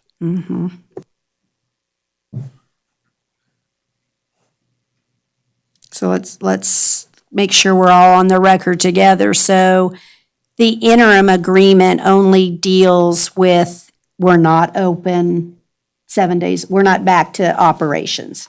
That the interim agreement covers, we're not open to the general public 7 days a week. I guess that's a good way to say it. And then that would terminate if we're miraculously got all this work done and opened up the facility. Is that what you're trying to Madam indicate? Chair. That's what I would envision, is that this is an interim agreement. So when this committee comes back with final recommendations, and those recommendations are either approved or disapproved by the Board of Supervisors, then we're going to move to a permanent use agreement or a long-term use agreement, and we're going to terminate the interim agreement at that time. So if we tie this recommendation or this motion to the term of the interim agreement, then they'll be coterminous. Michael, or Sean Giovanni, for the record, Madam Chair, amend my motion to include that It matches the term of the interim. matches the term of the interim, provided that when it opens to the general public, then we will readdress the issue. Is the second agreeable to that? I am. Motion that the range safety officers will be coterminous with the interim agreement? Oh, I thought it, sorry, I probably hit it off instead of on. Everybody clear on what we're moving? Okay, all those in favor, say aye. Aye. Anyone opposed? Motion carried. Now we're gonna go to fencing. To the item, 3C. Ms. Budge? Thank you, Madam Chair. Jennifer Budge, Parks and Recreation Director. We had a request for an action item regarding the need for fencing. Both reports, as you've read, recommended having some perimeter fencing and signage, recognizing that the topography out there is extremely challenging, and it would be very costly if you did the property boundary. We provided, there's a map in your packet with what we think could be a recommended first phase of fencing. And then you could, it's a little over a mile, and then you could, like in the NRA report, it talks about Carsonite markers with a lot of the off-roads that are roads that are out there right now that lead to the site. Because right now you can get to the site probably 50 different ways outside of the gate, outside of the hours. And we've encountered that even on a Sunday-only operation. There are people down there prematurely and well in advance of the hours, and it's just very accessible. But also from a liability standpoint, both reports did recommend having, some warning signage basically about no trespassing. So if they are down there, there's something for the sheriff or the park ranger to be able to enforce, that they've been duly noticed, when entering that site. So we can talk about the type of fencing to try to keep, not have an impact on the wild horse population that's out there while protecting the site at the same time. We're recommending a 2-wire, smooth wire fence with T-posts and then tensioners every so often to hold the fence. Pretty easy to implement. We can install it ourselves. We can use inmates and staff and do it in a phased approach. We can't get it all down, in one day, but over time, we can definitely install that. Did you get the cost? Okay. We didn't have any costs available today, but we can continue to look at that and then have that available for budgeting purposes. Do you have questions on fencing? Ms. Hell? In these reports, why the fence? I mean, are we protecting people from walking into the range? Are we keeping people out? Because keeping people out, good set of wire cutters is going to take 2 minutes to cut those wires and drive right through those wires. So that's not going to happen. So if we're not trying to keep people out, then we're just warning them, correct? It's sort of multiple things. Yes, they can get out wire cutters. We have smooth wire fencing at multiple of our park facilities, and they get caught all the time, and we're constantly repairing them. We have a lot of vandalism in our park system, and I'm sure the site is not going to be any different when we put fence sign up.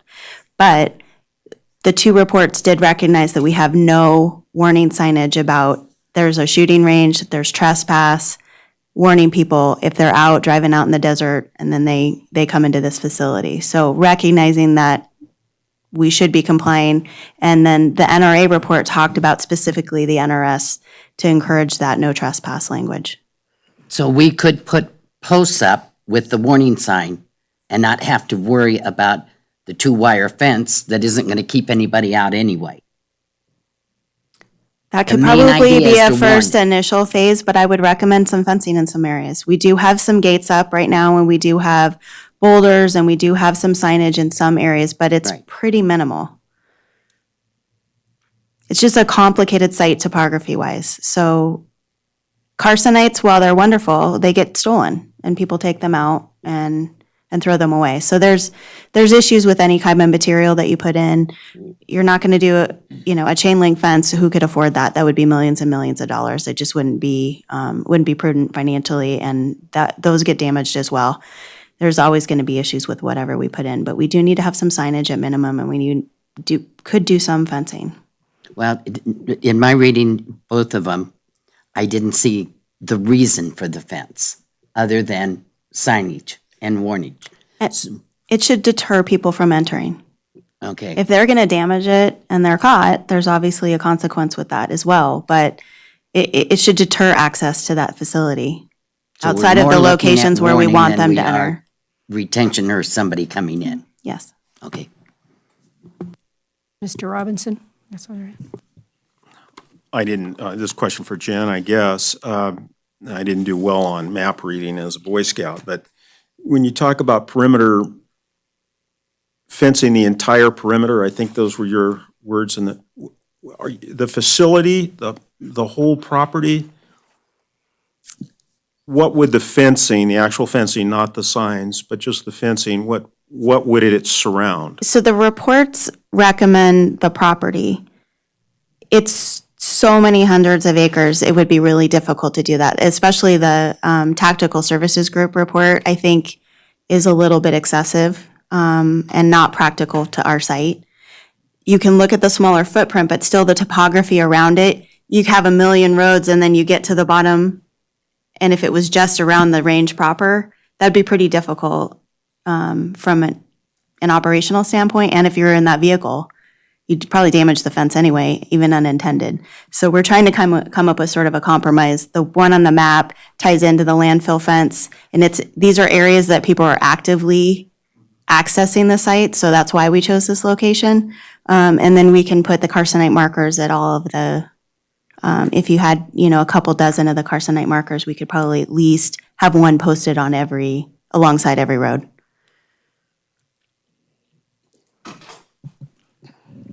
So maybe I want to say something different about fencing.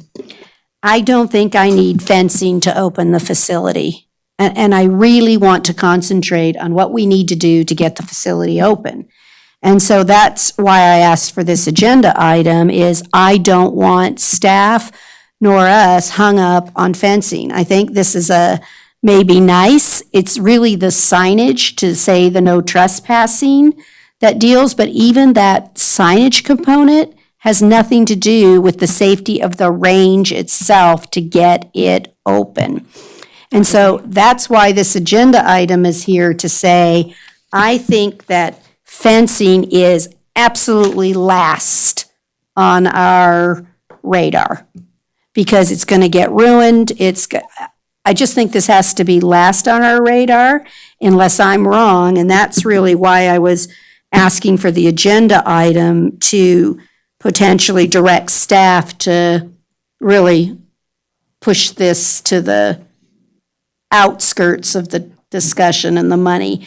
We're going to have a tough enough time. I think the signage is just what Ms. Howell said. You put up some good posts along the required areas. Every so many feet to be able to say no trespassing so that you can have your park rangers and law enforcement be able to cite and to do that. But I just can't see spending money on fencing the facility. So that's really what I was looking at here, and I didn't want it to also get wrapped up in, and we're not gonna open our facility because we didn't put in $75,000 in fencing. I'm like, no. So that, and I, just like your guys' thoughts. Madam Chair, do we currently have an issue of people sneaking in there? I know there's that main gate on the road. Yes, we do. And where are they sneaking in at? From the lower? Everywhere. From Carson River Canyon, from off of Rifle Range Road on Where they're Flint, coming up from the backside of near the canyon. from the is it- east side. Where the water tower is? Yeah. Uh-huh. They come up there all Is the it- time. Are they going on the road or off-road, cross-country? Because can we They're put dirt boulders roads. there? A lot of them, you have to have a four-wheel drive in a lot of areas. There's some steep slopes. If you know which roads to go, Would it be possible to block those roads with boulders? they just keep going around them. We've done a lot. We've actually blocked quite a few. Road spikes? Yeah. Yeah. Sean we've said got- Outside that testy. box. I know. We do have a lot of wildlife out there, so we don't want to injure any wildlife at the same time, but yeah. Is it our top issue that we have right now? No, it's not. Is it a problem? Is it ongoing? Yeah, but it's more of a nuisance, I would say, than anything. But it's just a reality of like the Nevada desert and everything's accessible. If you want to get there, you'll get there. So. But as far as project priorities, I wouldn't say that this is even in the top 5. Madam Chair, may I suggest, because this issue is just that. If we look at these two reports, can we categorize what is immediate to get the range open, what would be nice to have in the future, long range, and then relocation? And get all of these requirements that we have to look at, so this group knows where we're headed to get the range opened. That's absolutely right. And that's the motion I'm making. No, well, we're going to stick on agenda item pursuant to the open Okay. meeting law. We're going to, you're on the right track, but that's really what we're doing with several of these. So the motion on the fence would indicate that it's Then not I'm gonna- necessary for the opening? Is that Yeah, I'm going to right? make a motion that we put the fencing off until it's a wish list. It's a long range. Long range. Long-term fix, project. Long-term project? Yes. Maybe that's it? Maybe signage now, but the fence itself, Long-term. long-term. Is there a second to that motion by Nick? So the motion is to recommend to staff that the fencing be put in the long-term category, and it's not necessary to open. Right. But you still, what I heard is you still want us to pursue maybe the Carsonites, so for the signage. Signage. Okay. Right. Okay, is everybody Any further discussion on the motion? Mr. Navarro? Yes, for the No, we don't record, Do that. That's okay. Dave Navarro, Carson City Parks Operations Superintendent. Madam Chair, members of the committee, the only information that I want to add is that I do have some pricing, like for the Carsonite, like signs, and for a box of 20, it's $380. So just to, just to give like the task force. And Mr. Keller soon. No, There's a okay. question, how many of the signs would be needed to fulfill the requirements so that enforcement can act and cite on that? If I do the quick math, I think the recommendations of the report were around 150 feet, every 150 feet to 200 feet. We're looking at probably 7,500 linear feet. So what is that real quick? 1,000, 1,000 something. Roughly 40, 37.5 if you divide that by Okay. 200. So 2 boxes of signs, so now for $700, we can have the requirement fulfilled. And the print, that's just the Carsonite. Yeah, and just want to make like a clarification, that's just the Carsonite itself. That's not to put the sign Right. on there or any signages or like stickers on there. And that's just for the first phase that you're showing here on this map. This is not the perimeter, just what you're showing on the map, is that correct? I think the whole idea with the Carsonite and the signage was to go around the perimeter of the entire range. That what has been provided you on the map was if we were to go ahead and provide like fencing, that would be the first phase. That was probably like the most critical. So could we just order enough for that area? Sure, because that's where we seem to get most of our activity coming in that way. But in I believe in the reports, when it talks about like the signage, it meant around the perimeter. Do you I was have, going to say, we're on motion. Thank you so much for the information. We really appreciate it, especially Miss Howell, who's on the sign lead. So she can get with Mr. Navarro to be working on that. From Thank a you. practical standpoint, we would probably just put them near all the entrance roads that lead to the site. Right. So how many there are, we don't have We'll a get- hard count, but we would just deal with that on the Coordinate ground and in the that. field. Yep. So on motion is that we will not do, the fencing will move to a long-term and not stop us from opening the range, right? Okay, all those in favor? Well, the signage is actually in signage. Yeah. Okay, so all those in favor? Aye. Anyone opposed? Thank you. Okay, we're going to move on to 3D, which is review, discussion, and possible recommendation, to staff regarding the potential alternatives for the range. Ms. Spudge. Thank you. I'm sure you're sick of me already. Jennifer Budge, Parks and Recreation Director. We had a pretty heated discussion last time, a lot of passion about looking at long-term locations other than the existing location for the range. There were 2 sites that you asked me to look at. I provided maps of those locations in your packet. We've also have a call in to the Bureau of Land Management regarding those sites. We're working on scheduling a meeting before the end of the month. We don't have one set, but Stephanie Hicks and myself, the property manager, have already talked to her, Victoria at the BLM about possibly leasing or getting a patent on locations for a potential new rifle range. So the first location is your map number 1. The dark green parcels are owned by Carson City. The light green parcels are owned and managed by BLM. The yellow indicates the Carson-Lyon County border. So we already have that parcel right on the border, and we were thinking perhaps leasing maybe the 3 surrounding parcels as a buffer, and then figuring out on site how we would best orient a range. There is some activity, obviously, to the north and to the east. We'd have to be cognizant of. There's a lot of ravines. There's some challenging topography, but from an engineering standpoint, it might be a great opportunity as far as how to design a range and keep it safe. Probably the biggest issue would be how do we get there and construct a road. It wouldn't have to be a paved road. Maybe we do a dirt or gravel off-road. But do we go in through the Lyon County side? Do we go in through Centennial Park over by the archery range? There's a pole line road, telephone pole. There's probably some multiple options. It's really, really muddy right now, so we haven't been able to go out on site to kind of do some on-site recognizance, but I think that's something we could consider with BLM. And you'd have a decent buffer to Centennial Park and the surrounding uses. So before we move on to the next one, do you have questions on that site or any specific comments on that one? Have any comment or questions about map 1, site 1? Jen, what's the size of the Carson City parcel on the county line there? I can't remember. I want to say it's like 120 acres. It's pretty big. What's our current acreage that we have of the rifle range? Is that right? 200-ish? Yeah. It's about 200 acres, I think.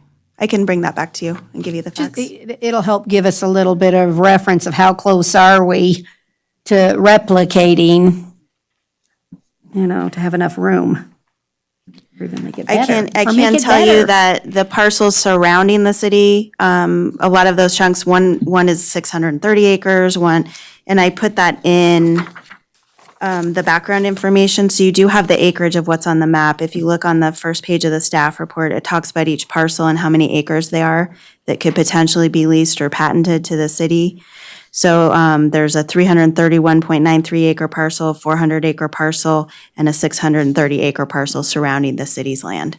So really big, large swaths of land. Knowing that there's big ravines in there, we'd really have to be considerate about design and not impacting the watershed with the type of activity we have. But I think you can engineer just about anything, and we just need to check with BLM and see if this is a viable option, from their perspective. Anybody else have any questions on map Mr. one. Robinson? And just question how you interact with BLM or what device you'd use. Are you looking at Public Purposes Act to acquire the land, going through I think you're in the midst of Technical. of doing your land deal with the feds, or how would you get to BLM land if you wanted it? So I almost wish this happened 6 months earlier because we could have included it in the federal lands bill, to be honest. Now it's too late because it's already at a trajectory that, can't be stopped, to be honest. So our other option would be to do either a recreation and public purpose lease patent process, or they could just directly patent the land to us. And speaking to BLM just on the phone, they didn't seem too interested into wanting to get in additional leases and would probably directly patent the land to us. I see. Yeah. And I know it's hard to figure timing, but any idea, since we're dealing with the BLM and land transfers? Long-range plan. Yeah, this is definitely a long-range plan. I think after we meet with them, we can talk timeframe and see from their perspective what that would be. It depends on the existing designation and BLM and what those processes were. I know there's no immediate plans for the 2 areas that I'm showing you, which is good. But I can definitely report back next month. Hopefully we'll have met with them already and I'll have Good, thanks. have some options for you. So moving on to map Hold on, 2. Jen. Oh, Still sorry. going back, Mr. Bonkowski. So there's a couple of things I like about this site. First, I think that we have the time to work with BLM for a change, because we potentially have 15 or 20 years to plan for the long-term relocation. What I like about this site is that it doesn't appear to be a site where any development is going to happen in the future. So this could potentially be a permanent home. I think the rifle range has been moved 3 times already, so this could be the final relocation. And then with our partners over at NDOW, we can actually come up with a long-range plan to actually make some investment in it and make it a shooting range facility. So that's, of all the sites that I've looked at, this one appears to have the most potential. It also probably has the most potential cost. Yeah, agreed. Anyone else on site 1? Okay, Spudge, site 2. Then map 2 is the one that I think member Blackwood brought up last time. It's east of Deer Run Road, south of Brunswick Canyon Road. And there's basically thousands of acres of BLM land. I did want to point out, Dave Navarro was great and did a bunch of research. This site had been looked at previously in that original lands bill, in the early 2000s. And there was a lot of public outcry and opposition to this location. So we provided the minutes. There were at least 2 public meetings about this. There's a lot of other information about the lands bill sort of meshed in your minutes there, but people felt pretty strongly against that location. So I provided those for you, and you can see what everybody's comments were, but it wasn't a favorable location in general, so they chose not to include it in the last lands bill. Anyone have any questions on site 2? So I'll just comment kind of along with Mr. Bonkowski's comment that if we already knew this had such huge public outcry, I would assume it would only be worse since we're, in 2019 versus 2006. So I think really if we're going to pursue the long range, that we really potentially should have the leader of that pack looking at map 1, unless they come back with a no. And I did ask the property manager, and I spent a lot of time looking at the city's inventory and other opportunities. We looked at the west side of town.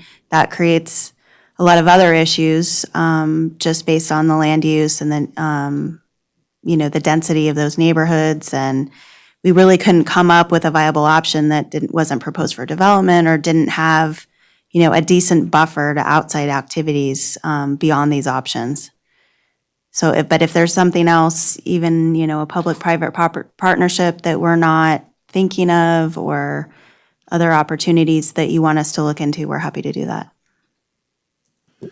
I would just comment, going back to map 1, that, I had requested that we talk to Lyon County about doing a regional facility, and this would qualify as a regional facility since it's right on the county line. And we could potentially have 2 roads coming into it, one from the Lyon County side, one from the Carson side, and make it like a loop road. Thank you for the reminder of that. And we do have a call into Lyon County. So Stephanie called her counterpart over there, and she's trying to touch base with them as well. So we'll provide feedback on that. So if we do pursue this, then I would want to enter into some talks with Lyon County about maybe sharing some of the cost to develop it. Yeah. And operate it. Is there any other questions on this? Maybe a little bit. Okay, so do we want a motion on this item? Do we want to look to direct staff to pursue site 1, map 1? Madam Chair, if I could just interrupt, Navarro? I'm sorry. Mhm, I just anytime. wanted to provide some information. The question was brought up, what were the ranges now, how large is that area? And the range, it currently sits on 2 40-acre plots. So 80 acres total, and that one, I believe that's in map 1, is 106 acres. So just to give everybody kind of like a reference idea.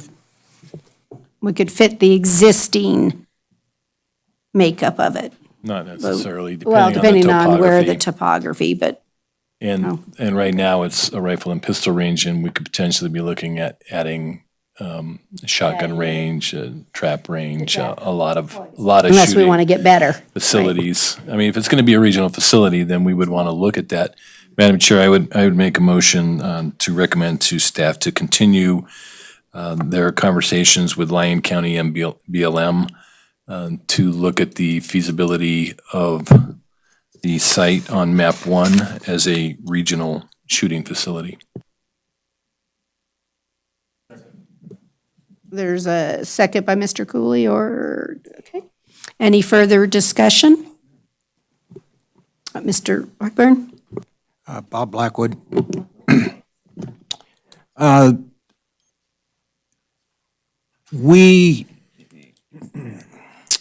do I put this? We need 800 acres just for the site. But we need a couple of thousand acres to take care of the downrange issue that we have now. So the ideal shooting range would be 1 mile wide and 3 miles long. And that would allow us to be able to keep encroachment away from our shooting range to take care, because, you know, a 22 rimfire cartridge, bullet will go 1.5 miles. So you start thinking about other stuff, it's gonna go a lot further. So whatever piece of property that we pursue, we need to be worried not only about how big the physical facility is where the shooting takes place, but what happens to the stuff that goes downrange, because it will go downrange.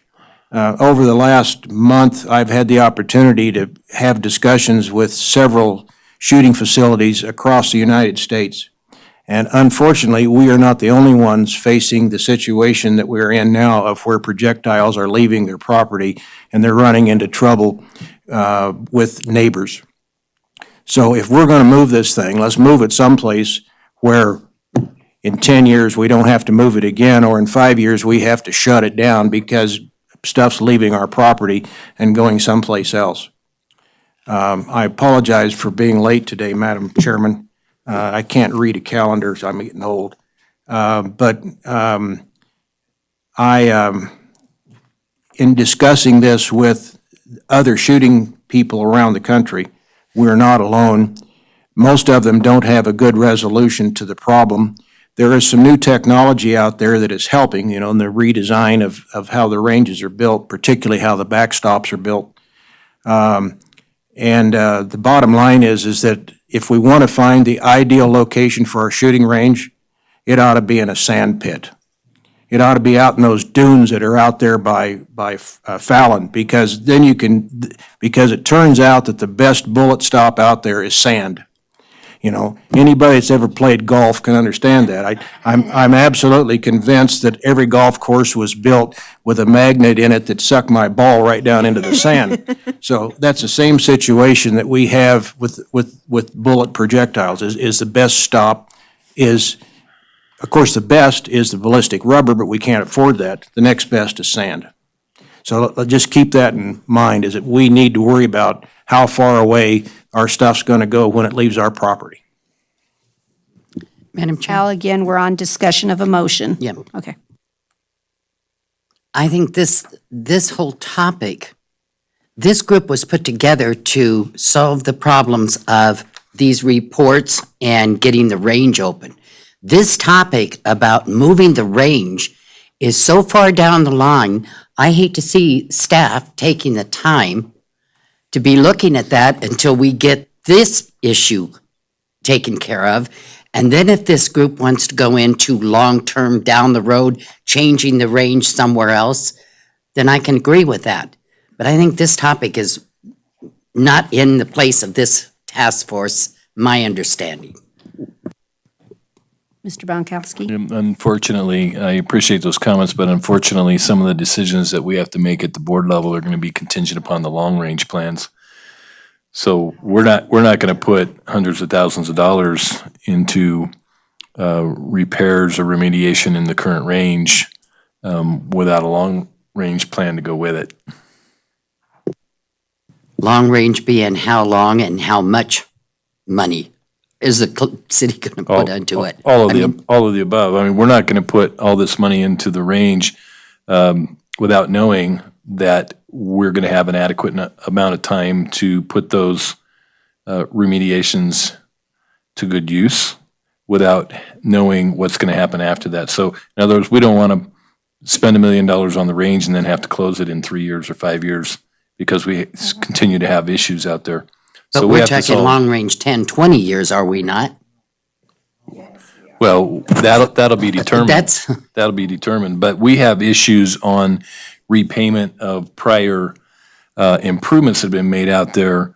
So I don't see it being moved in the next 10 years. More likely, it's going to be 15 to 20 years. okay, that's where I wanted to understand why we're talking about moving the range at this point in Because time in this committee. Because they all are going to go hand in hand at the end of the day. Okay, Really believe that too, because I don't think, I agree with Mr. Bonkowski. You can't make the decisions in a vacuum on what we're going to spend and that we're going to apply for grants.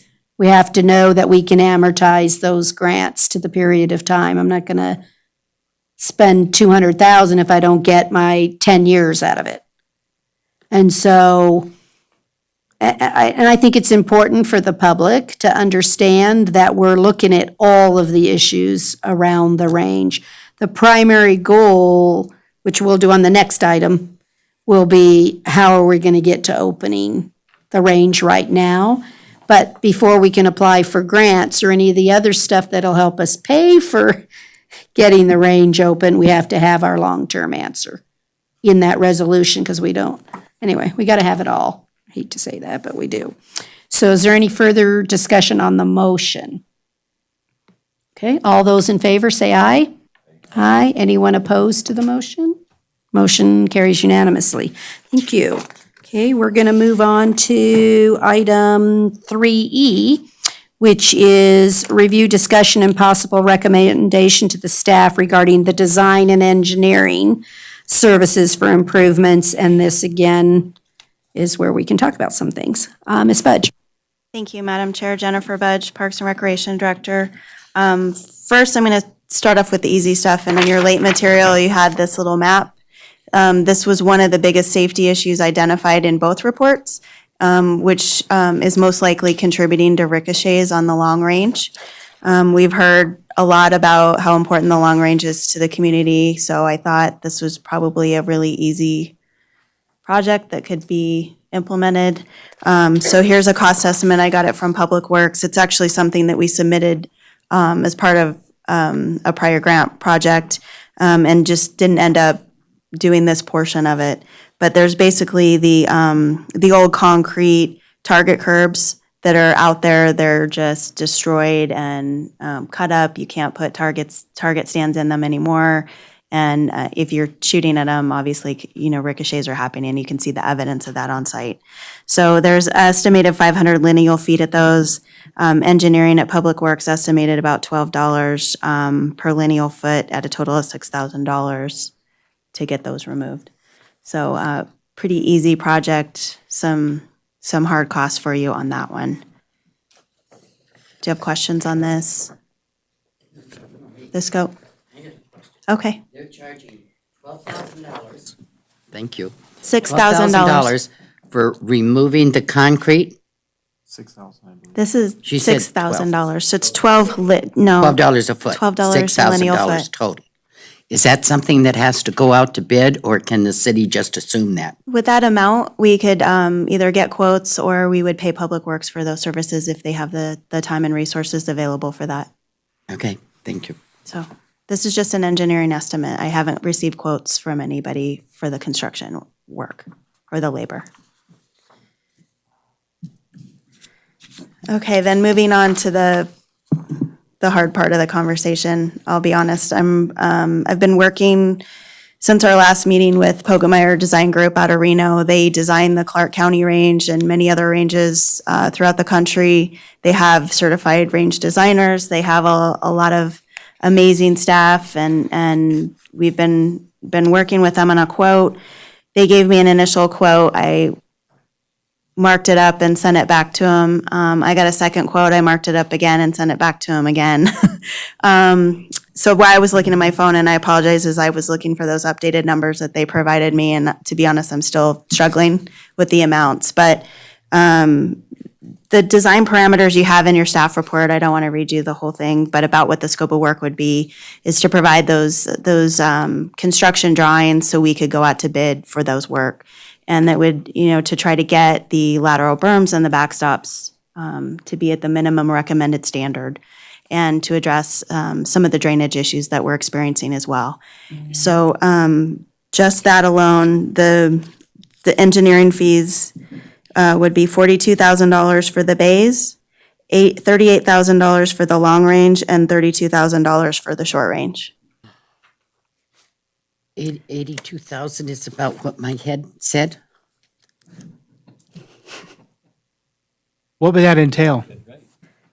So the scope of work is in the staff report right there. So it would provide the construction drawings. And that's also us the city providing our LiDAR survey and having Public Works shoot shoot the topography of the site like we did on the long range and provided the maps at our first meeting to you. So that is the city doing some of the work without being charged, but providing that data to them and then having them provide the engineering services. What was the grand total under that? I didn't Just add it roughly. in.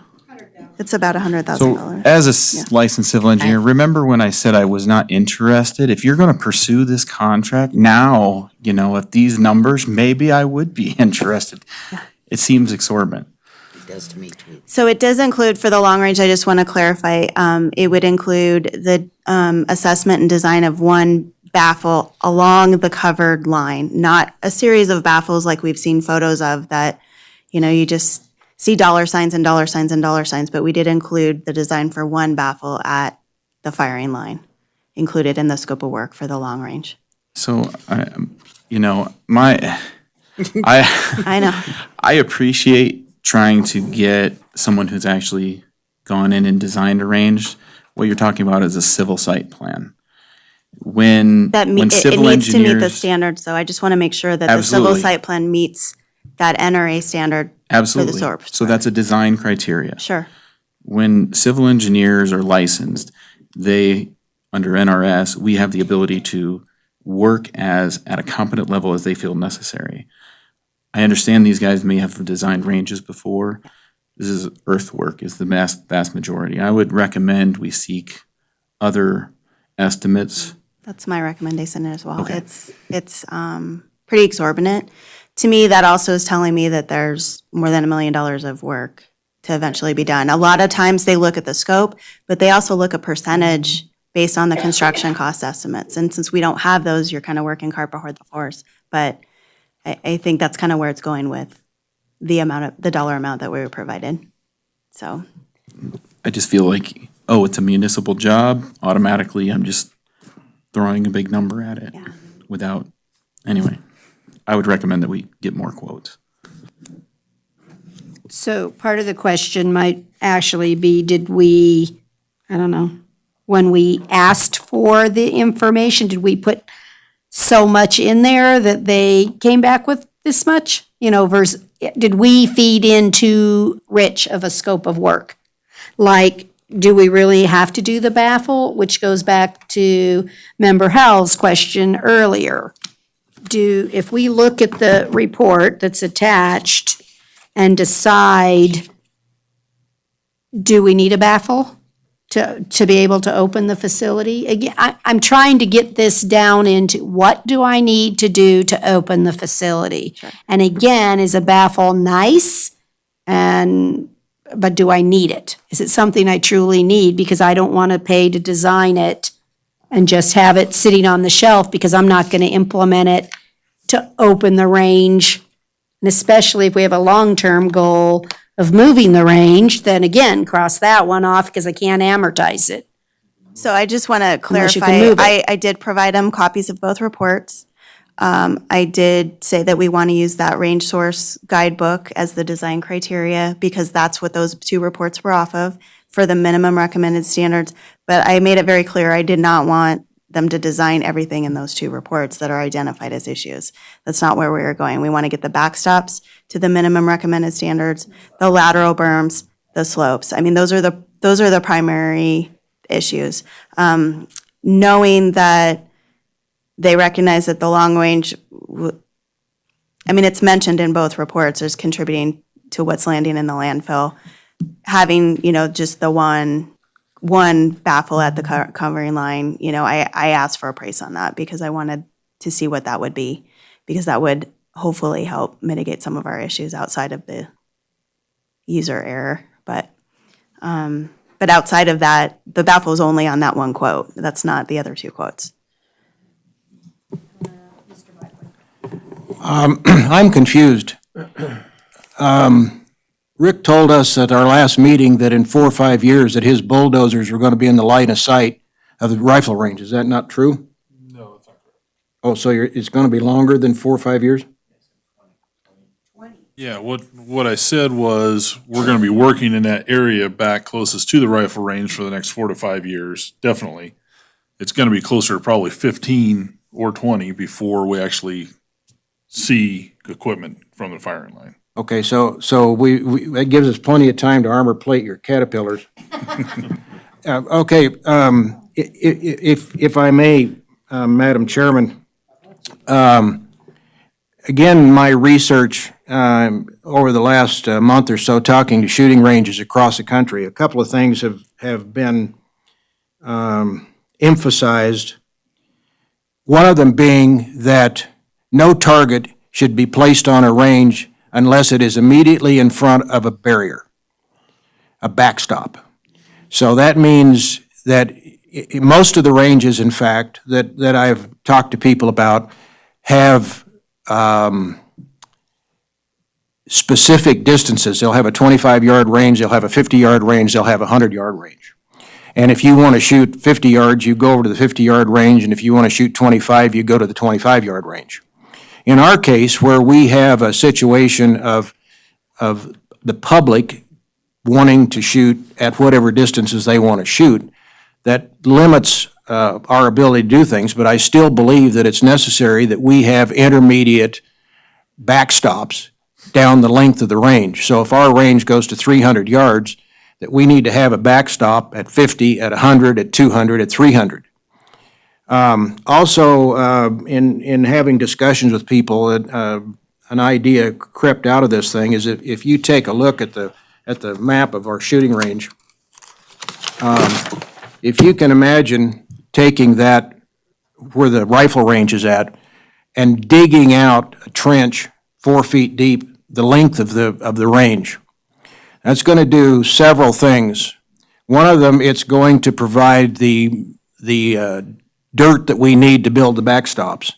The second thing it's going to do is it's going to lower the shooting positions below the current elevation of the shooting platforms, which is going to change and make it possible for us to have decent height berms at intermediate distances and still be able to shoot over the close berm at a target that's positioned at a longer berm. Also, we could create two channels, two bays in effect. If you imagine one bay that is the area of the covered shooting area, and the second bay is the open area. And we separate that with some kind of a divider. These concrete blocks that come from the ready mix plant would make an excellent divider on a rifle range because you're not shooting at them. You don't need to worry about ricochets coming off of them because it's going the direction that you're shooting. And we could use those barriers in conjunction with dirt to create two long channels. The big issue is going to be what do we do with the pistol range? That's still a dark hole. It needs some serious investigation. But that if the city is going to be willing to spend money enough to keep this range open for 10 years, then we need to take a really hard look, because the other benefit of digging a channel down through there is that we now don't have to worry about a settling pond someplace, because that becomes its own settling pond. It contains the water, and you could design it so that the water is contained between the various backstops at the various distances. We need to get the place open and operating, and probably the simplest thing to get open and operating is the bays, the 4 bays down below. But we have an issue with ricochets, we think, out of those bays.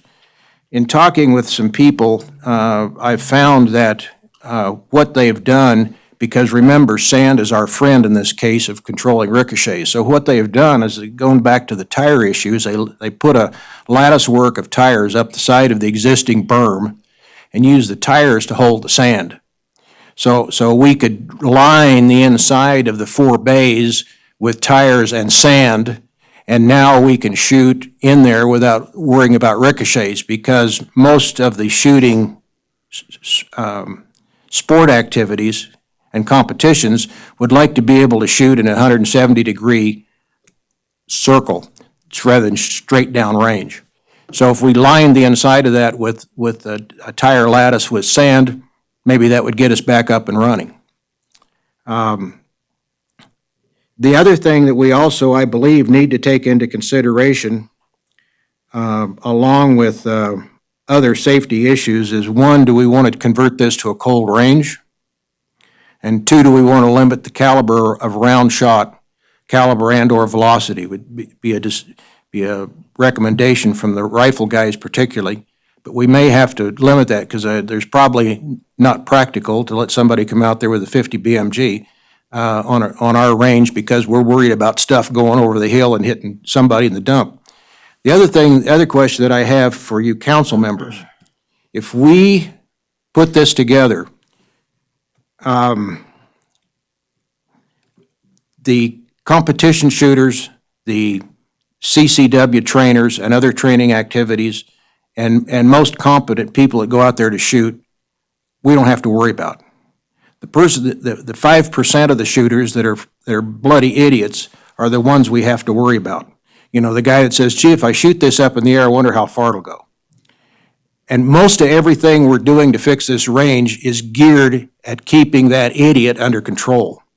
And the only way that we're going to keep that idiot under control is going to be with range officers. And again, with most of the people that I talked to, you guys had I missed the discussion, you had quite a lengthy discussion about range officers. Almost every other range that I talked to across the country has full-time range officers in the public portion. Now, they have some portions of their ranges which are for competition shooters and other things, or law enforcement. Those they don't worry about.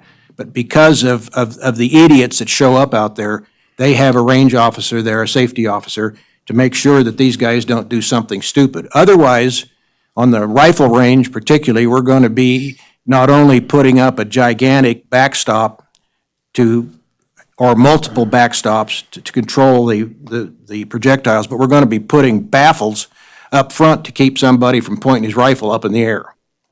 And again, it's only because of the idiots. So that's what I've seen in the discussions I've had with people, and this is an ongoing. Also, there's one more thing I would point out. There's a new technology or a new design concept that is being implemented at a lot of ranges who have exactly the problem we've got with regards to the backstops. So they build a backstop, you know, the angle of the fill in the front of the backstop is typically about 45 degrees. So what they're doing is they're building this 45-degree berm up about 10, 12, 14 feet, whatever it takes, but behind that, they're putting in a vertical wall. It could even be concrete at this point. And the vertical wall sticks up above the berm, sand berm, 8 or 10 feet. And the purpose of that is that under some circumstances, it's conceivable that a round will hit that lower sand portion of the berm at just the right direction, and it'll actually slide right up the berm, and without this vertical wall, it just goes over the top of the berm the way it goes. You put the vertical wall in, it goes up and hits that wall, goes straight up in the air. So there's some new stuff out there that people are experimenting with, because everybody in the shooting community across the United States is having trouble keeping the projectiles inside their range. They've even started a new shooting activity in the east of the Mississippi.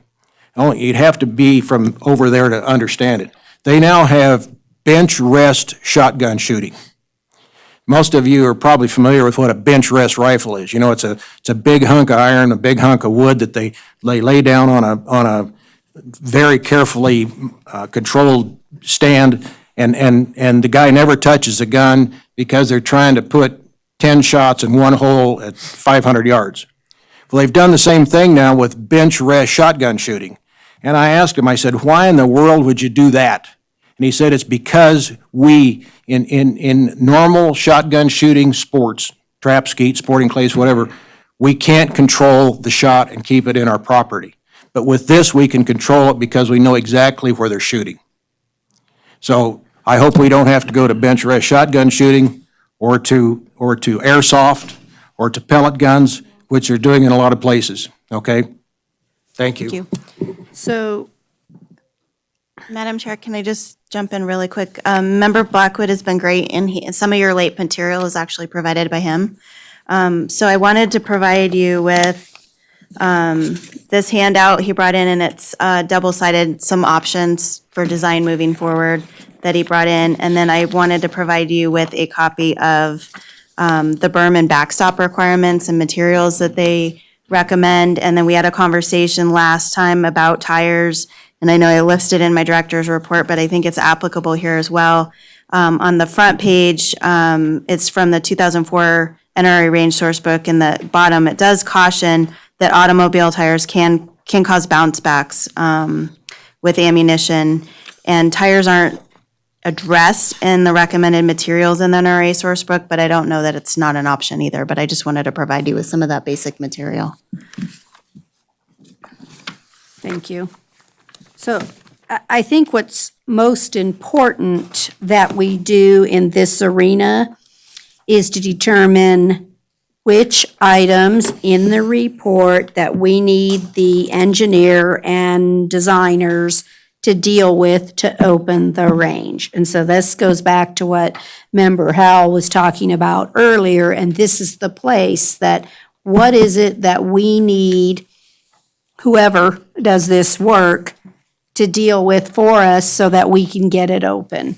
And I appreciate all the other items that he discussed, because really that might go to the, what does the new one look like, all the fancy new right things we can do. I'm interested on this particular agenda item of determining what we need going forward for them to do for the design. I don't want it over-designed. I don't want to change a single thing unless it's absolutely necessary for us to open the range, so that we can keep the cost to something that we have a chance of achieving. Because all these extras are gonna make it where we don't open the range, because it's $1 million.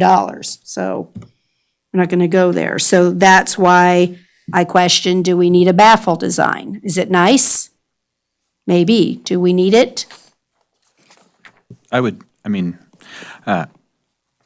that the baffle is not included. I agree that it would be a nice amenity. But how far are we going to take this until we consider it idiot-proof? Okay, we're never going to get there, no matter what we do. So although I believe that that's something that we want to address, I don't think that that's an immediate necessary item to get the range open. When we're looking at the recommendations, you go into the requirement for drainage. That is a requirement.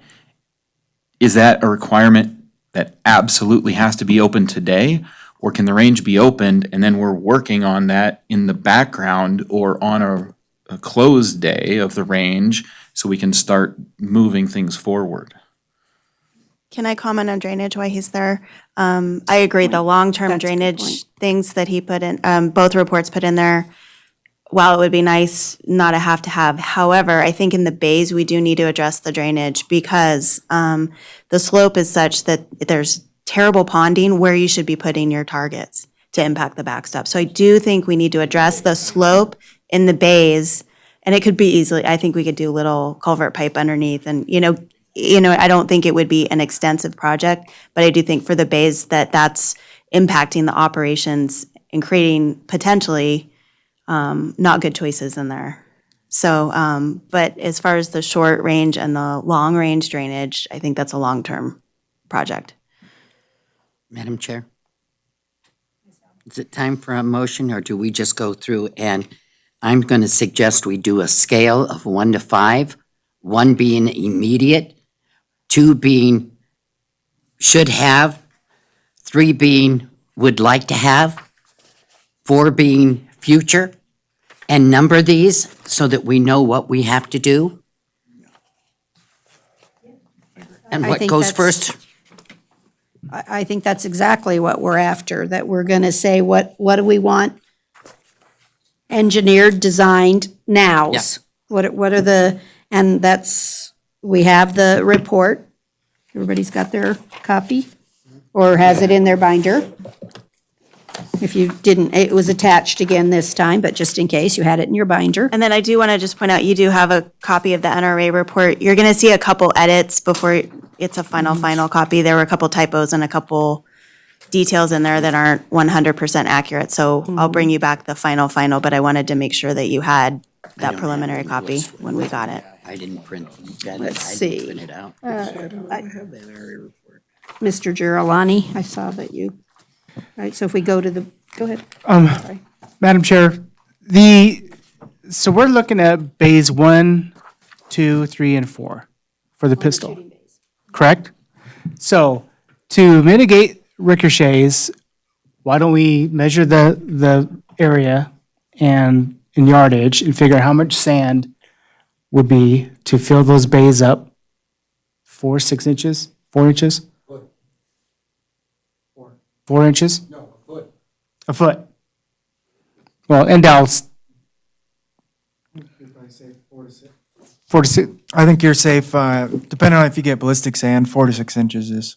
How much more is ballistic sand as opposed to traditional? It's not exorbitant Okay. as far as.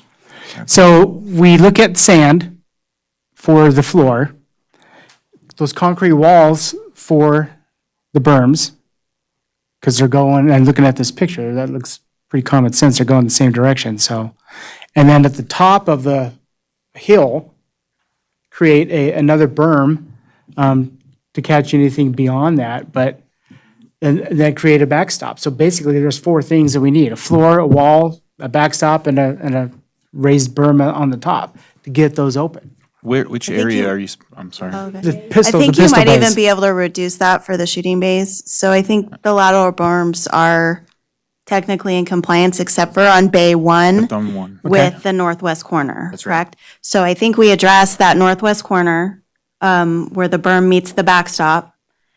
And then Right at the bottom. we address the slope issue, and it could be through the sand or in a combination with the drainage issue. And it's really bay 3 and 4, I think, that are the ponding issues, on the right? side, yeah. Yeah. So that would be pretty much remedied too with sand. Because in back of the bays, I mean, you're looking at a They're- big hill. Yeah, they're I don't high. think Water just there's- needs somewhere to go. Yeah. It really does. So there's no drain inlet or anywhere to capture the So, water. but my understanding too is the biggest problem was people shooting not at the backstop, but within 5, 10 feet or yards of where they were standing at the floor, at the dirt, that packed clay, and that's where the ricochets are coming from, correct? Yes. So let's throw sand out there, fix that, and we already have the berms on the side, problem solved, and the backstop is, if we want to create something there, cool. If not, leave it as is, and then, but put a platform down for targets to stand, so they're required designated targets, not some hodgepodge of computer software, and call it good to open it. If I look on page 6 of the report.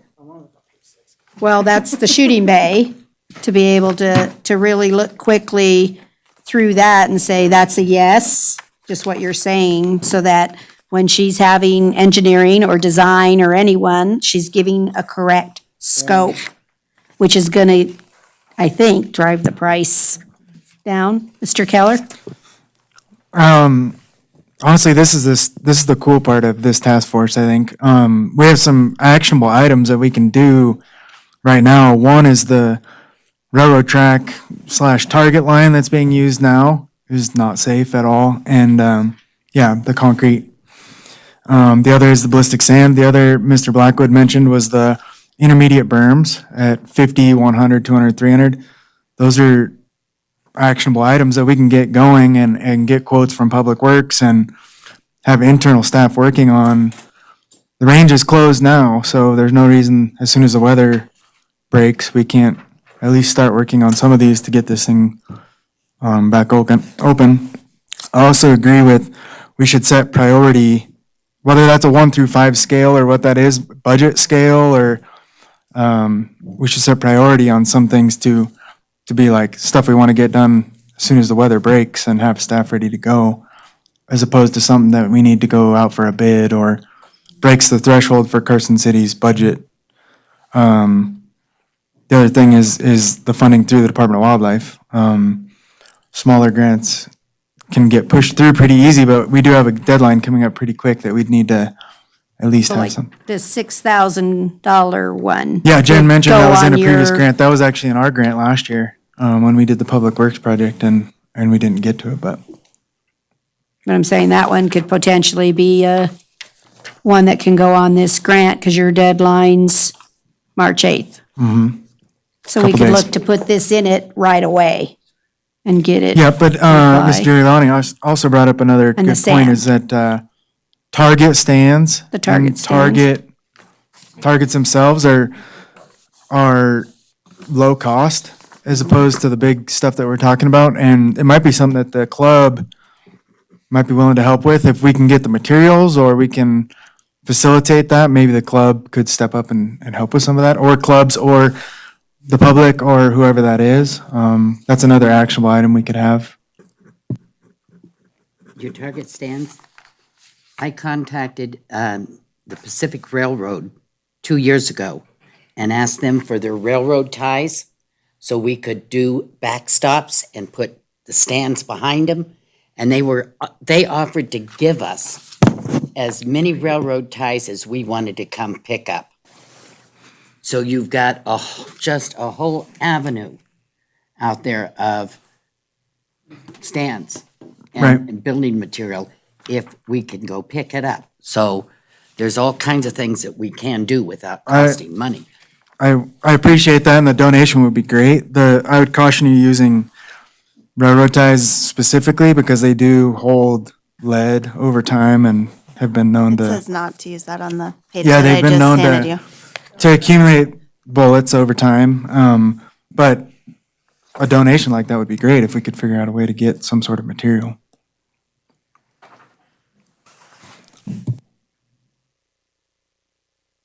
Mr. Robinson? Just a clarification on funding and who. I'm a little confused on, is this something that Madam Chair and Mr. Bonkowski are going to appropriate? Is this and-out funding, a little of both? I bet it's both. Okay. Yeah, and I would think at the scale we're looking at, we're gonna probably need both. Some sort of a blended approach anyway.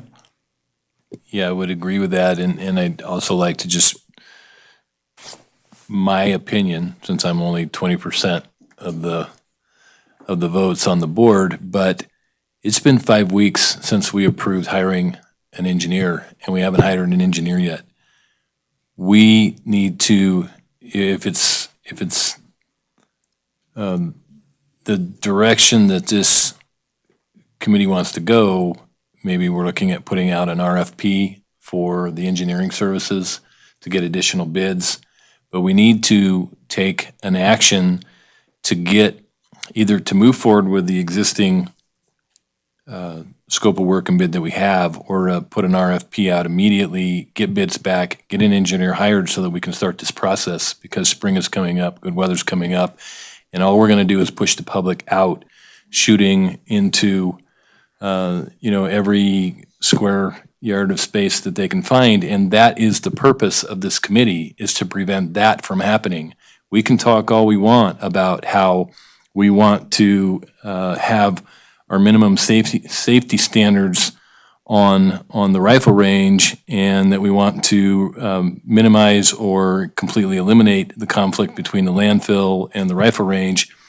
And that's all fine and dandy in theory, but the truth is that we're creating a bigger hazard by pushing people out into the canyons and shooting up the countryside. That's the problem that we need to solve, and the only way we're gonna do that is to get the range back open. So the focus needs to be on getting the range open as soon as possible, and that starts with hiring an engineer and getting the plans drawn. Well, and then to do an engineer, we need to go through this to decide what we're gonna have that engineer do.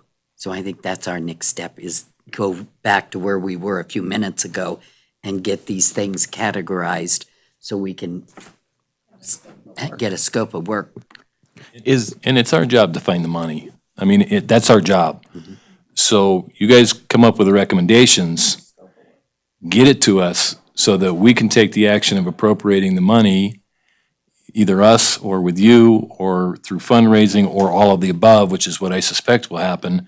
But let us solve that. First, you got to get it to us. Is there works that can be completed? I mean, without having an engineer do a full design? For example, the bays. The bays are already constructed. They're already in a pretty good condition. We need somebody with a payloader couple buckets of fill with sand to come down. In a few days, that work can be done and you could reopen that portion potentially. And now let's focus on the next one. I absolutely agree, we need to prioritize, but if there are really easy things that we can complete without going through that process and eliminate it from an engineer's need, let's get that done right away. Absolutely. I agree. Mr. Keller. I couldn't agree more with both of you guys. If we want to go big, like we're looking at the long-term plan, I think that's where we look at the engineering side. But there's, like I said earlier, there's actionable items we can do now that we know we need to do to clean up, to bring in sand, that we use internal staff and it doesn't push it out. I have applications right now on my desk for this application period that they have like a 5-day timeline to get their project done. And it's along the same lines as this. It's a 200-foot berm at 12 feet tall, and they're going to have the sand on site, and they're using fill from a borrow area that they've identified, and they're in and out in 5 days. So I don't think we should make this project so big that it overwhelms the entire project. We could piece it out. We can identify 1 through 5 and set priorities on things that we know we need to get done and get started. Like you said, it's been 5 weeks. And if we don't do something now, we're going to meet in however many more weeks, and we're going to do the same exact thing we're doing here. So is there a budget we can identify that we can start tapping into? Or can somebody head up submitting a grant to me for one of the projects that we want to identify? So I'd say yes and yes. Okay. So I just want to stay on a task so that we get anything accomplished today instead of wandering all over the place. So if you really do look at page 6 and start with the shooting bays, which is what we all believe, maybe we don't need an engineer. We can write the grant and that one can get open. And so if I'm looking at the bays, doesn't matter about that, it doesn't matter about that. Sorry, Madam Chair, which page are you on? Because the 6. recommendations of which report? 6, You need the to ask her which report. NRA. She's Thank not you. on the one you've got. I'm in the packet that was attached today, in today's packet. And if you really look at that, I think that we're all on the same page. What we're trying to accomplish here is to say, what do we need to do to be able to open it? And if I read it, like you said, there isn't what, 3, 4 issues to address on the bays? Unless I'm missing something.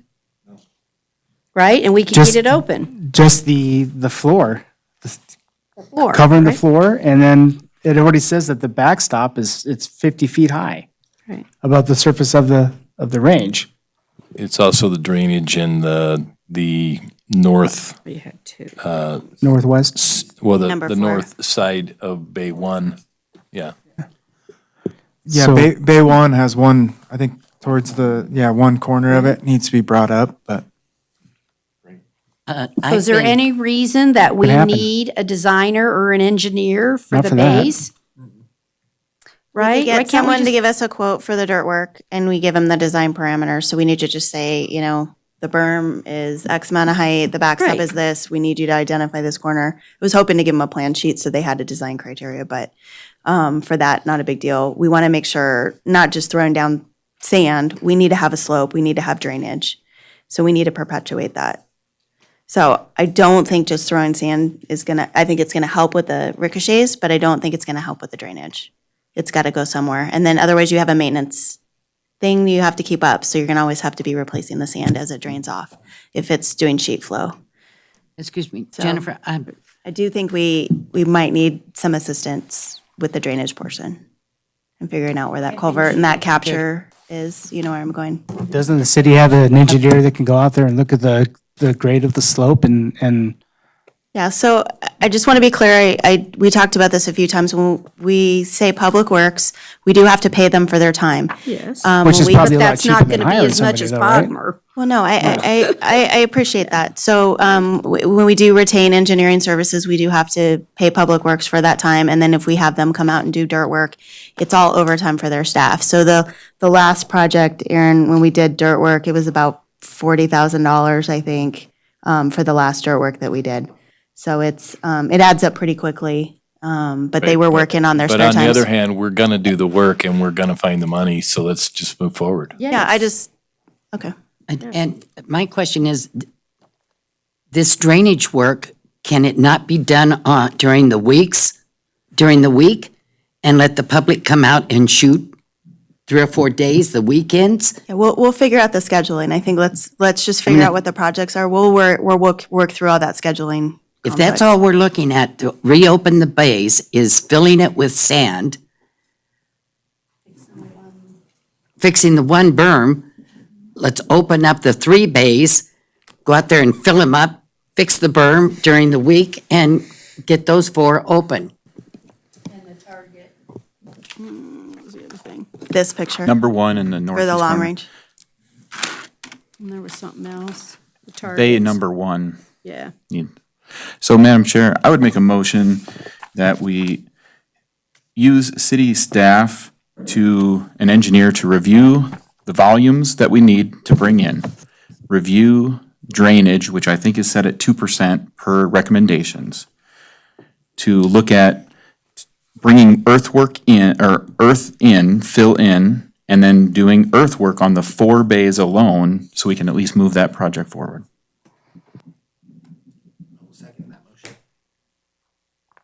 Is there discussion on the motion? Rick?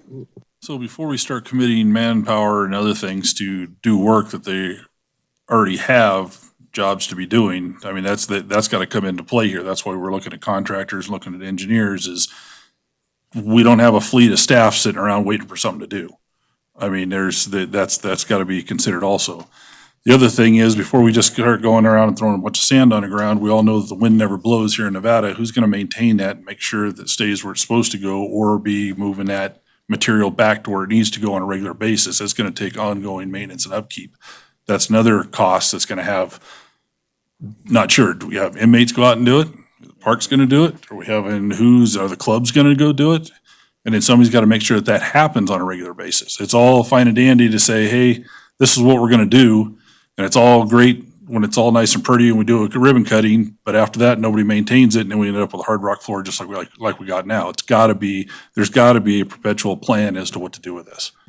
I have a solution for that. That was in my operations thing here. I know we're kind of jumping around, but the long-term plan, I think, should be when you have an entity that's managing this project, if you have people that have a vested interest.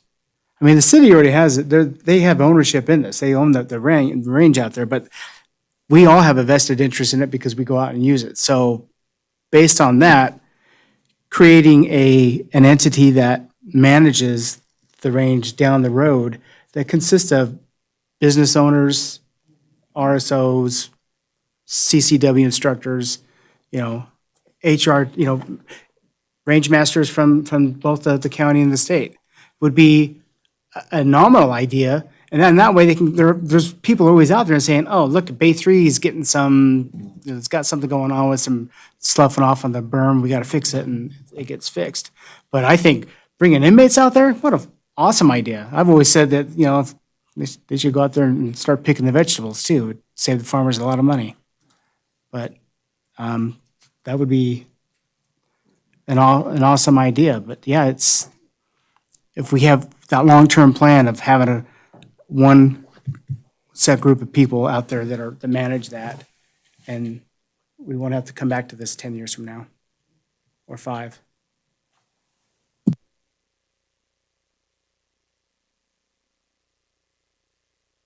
So we're on motion. Any more discussion?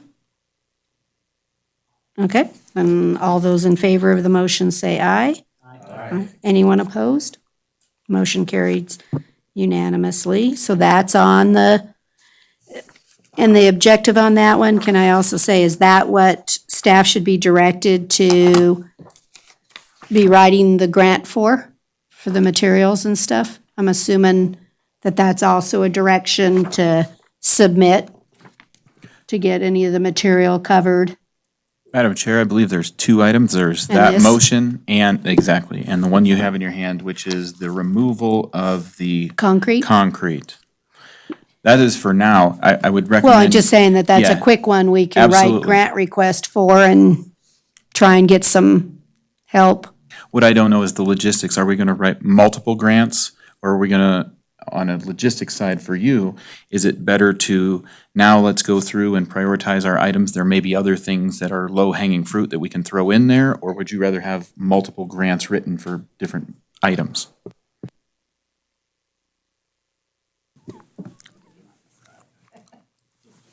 It doesn't necessarily matter as far as multiple projects into one grant submission for me, because I'll go to the range and yes, they either have been done or they haven't been done, right? My worry would be timeline. How fast we can, one, get the grant done and submitted, and then two would be get the project done. So we just want to look at kind of like, weigh it out, what we want to do. These are easy ones that we can definitely submit, and then if anybody wants to add any part into that, we can. The signs, right? There was a couple of boxes, $700 worth of some signs, and then posts or whatever or whatever you called it, some fancy, The Carsonite some fancy signage. word. The Carsonite signage. Right. Should certainly be in the grant request, so we can meet those. Yeah, I will say that almost everything that we've discussed is all eligible for the grant funds. Okay. Whether that's delineating the Removing the range, concrete to curves, making the range line, the target line safer, the to target stands. backstops, to the target stands, those are all eligible in Well, and I promoting think shooting that's sports. easier too, because then the city's gonna work on the actual engineer cost is what I'm gonna bet, that the city will work on the paying for the engineer to do the plans that we're gonna need to get the rifle range Knowing open. that the grant is due on March 8th, I think we go after the things that we know. Right. The costs that we know, because we don't have quantities yet and we don't have all those things. That's why So, we're, and I'm probably gonna be the one that's writing it, because we have staff out, so, I would rather just write one proposal and then have a list. I think that would just be more realistic. well, That and, works for Aaron. and unless you guys are seeing something different than me, I don't have a problem with letting Jennifer just run through the two reports and grab all the physical items, like you said, that she can put a price to and put on the grant request. I don't know that, And I can work she's with certainly her on under, that. and maybe, Yeah. and great. I can work, it's not like Okay. I can't talk to Jen about what's going in and out of the Perfect. sub-grant, so We can work on that Okay. together. we can work through the low-hanging fruit, And grab all those I would- items. I mean, the just so goal I'm of open. totally being honest, I would probably stick to the safety concerns first and then move on to the drainage and some of those things, but I would definitely try and just safety concerns, knock those out before June 30th and go from And there. get the place open. Frankly, in another 45 days, drainage isn't going to be an issue. No. And and drainage isn't gonna stop us from opening. So again, it may close it for a day or two or something to take care of the issue, but it shouldn't. And so I guess the question really is it necessary for us to go through each item, or is it really our motion that we wanna concentrate on everything that's the safety issue to get it open? That's really where we want to concentrate. That's where we want any design or scope of work that you need is not the grand everything. We want to limit that scope solely to what's necessary to get it open. Unless I'm missing something. What do you I think that think? goes back to Committee Member Howe's suggestion to prioritize the work that we do. So priority one is let's take care of the minimum safety standards requirements to get the ranges, all three ranges back open.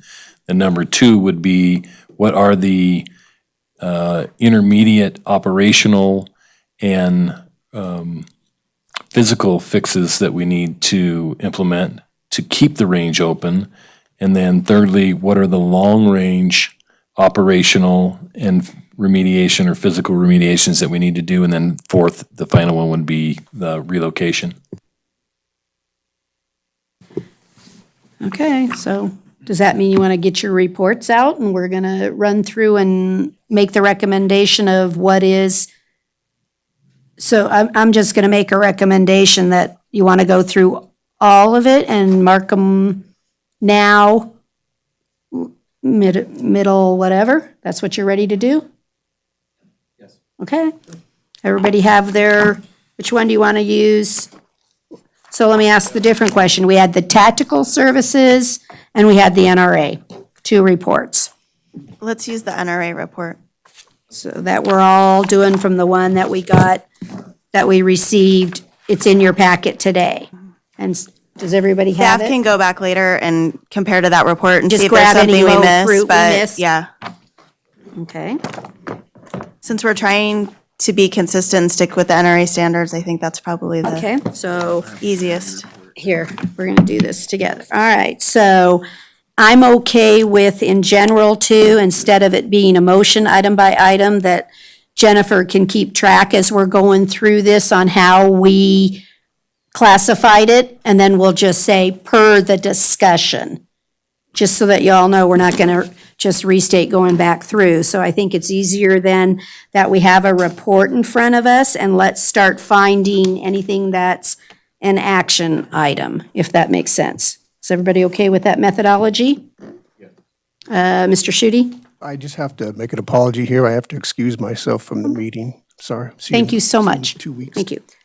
Okay, so if we look through and say, I don't think there was anything, page 3 is clean, unless anybody see anything on page 3, I think that's all just the operational history, so we'll pass on page 3.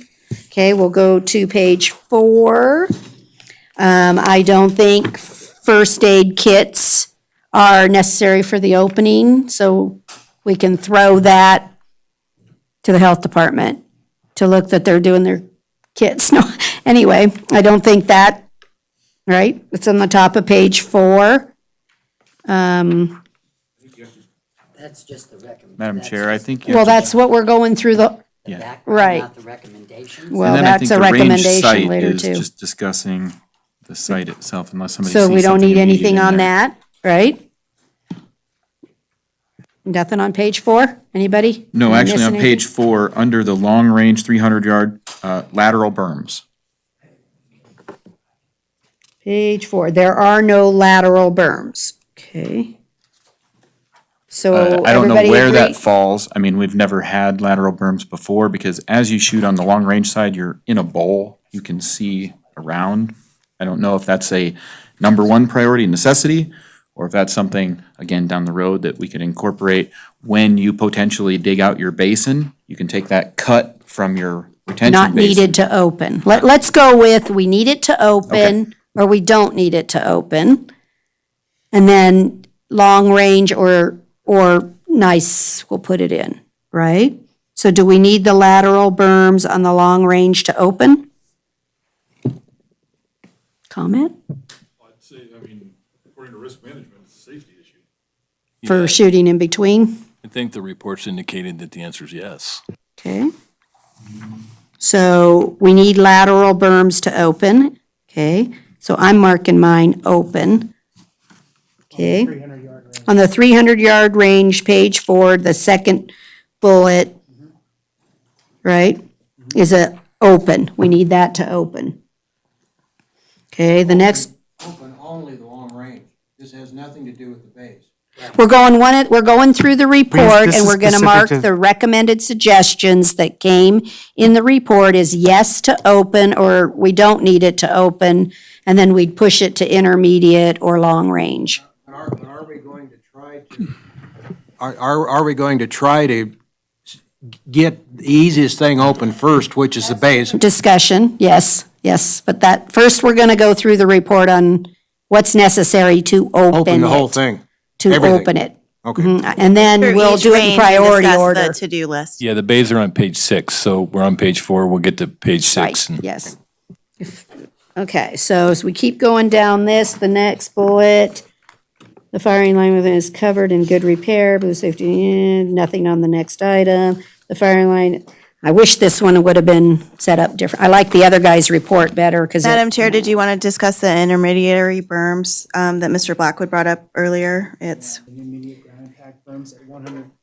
the sixth bullet down. well, that's what I said, there's nothing to discuss. I'm just doing bullet by bullet. I don't want to miss something and come back 3 weeks later and everybody say, that was nice. So, Well, as Jennifer was saying, the sixth one down, there are intermediate ground impact berms at 100, 200, 300 yards. Those need to be removed, correct? No, the concrete needs to be removed. Those are the concrete ones we're talking about. I Yeah, think. the intermediary backstops don't meet Big berms? standards. Okay. So. So those are the dirt ones, right? Not the concrete ones? Yep. Yeah, okay. so this 1, 2, 3, 4, 5, sixth bullet down is an open. We have to do that to open, right? The backstop. And then the 20-foot backstop. The 20-foot backstop is a yes to open. Bullet 7. We're going to teach report writers, they should give us numbers and help us out a little here. The next bullet is there's no range flag nor any device to signal the status of the firing line. Is that necessary? No. Everybody agrees that's a no? Okay, so no. The floor of the range is 300 yards long and raises 32 feet from the firing line, the end of it. This one, is that drainage? And not necessary for opening? Well, no, that's contributing to the ricochets because we have slope issues. So we have, when I handed out that long-range map, that first meeting, it talks about how the slope varies. So it does contribute to drainage, yes, but it's also contributing to the ricochets as well. I would agree that it does contribute. However, if the backstops were raised to the appropriate height, I think a lot of that would be alleviated. Yeah, I think that in concert with I think that would be education and the user. incorporation. Exactly. Yeah. Well, I think also. But I don't think it's necessary. Does that get moved from opening to intermediate? To intermediate. Operational. Right. Yeah. So, So, Agreed. Ms. This bullet Ms. would be Chair, maybe intermediate? a suggestion as we're going through these bullet points, that we not want to just go through this 3 different times. Right. So label them open, intermediate, long range, or relocation. I put intermediate on that bullet, right? Okay, I just want to make sure we're not just doing open. No, so a bullet 2 is open, bullet 6 is open, bullet 7 is open. The flag, we said we don't need in any plan. I put Well, no that's, I think, plans. more of an operational Well, thing yeah, down the no road. plans, right. We can grab it, Keep it maybe, easy. but it's not anything this committee needs to address. The next one we put was intermediate. Okay, the elevation of the 300-yard intermediate backstop, feet with a valley of 48 to 49, that one's just a comment, right? There's no recommendation, so I'm just gonna write that, that was a comment. In general, Madam Chair, I believe that would be part of the intermediate. Those elevations are going to change as we readjust the slope and adjust drainage over the long term.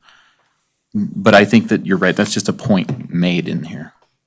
I'm gonna mark it intermediate, that it's kept in, that we have to keep it at the right, okay?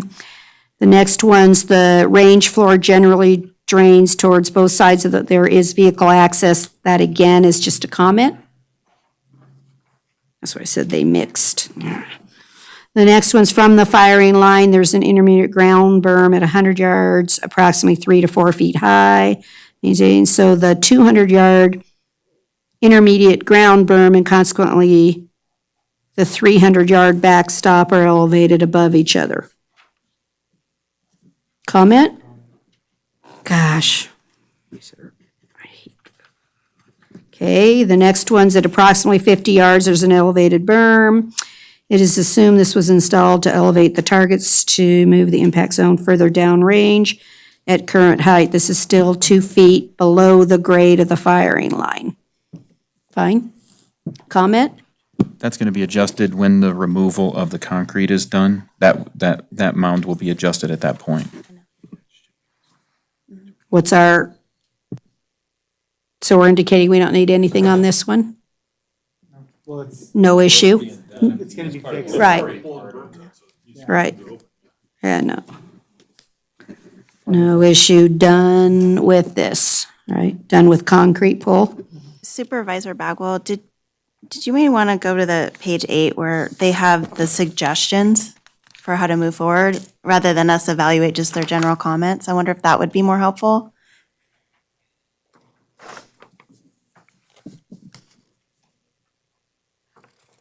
So like on page 7, they have suggestions and then they have operations, range site, long range, short range, private shooting base.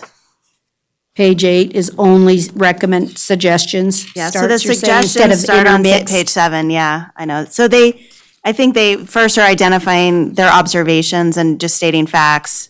And then the only thing is just sometimes they identify a deficiency, obviously, in those facts. And then I think they're pretty much restated when they go to the Okay. suggestions. I don't know if that'd be helpful or not. Yeah, we already, Yeah.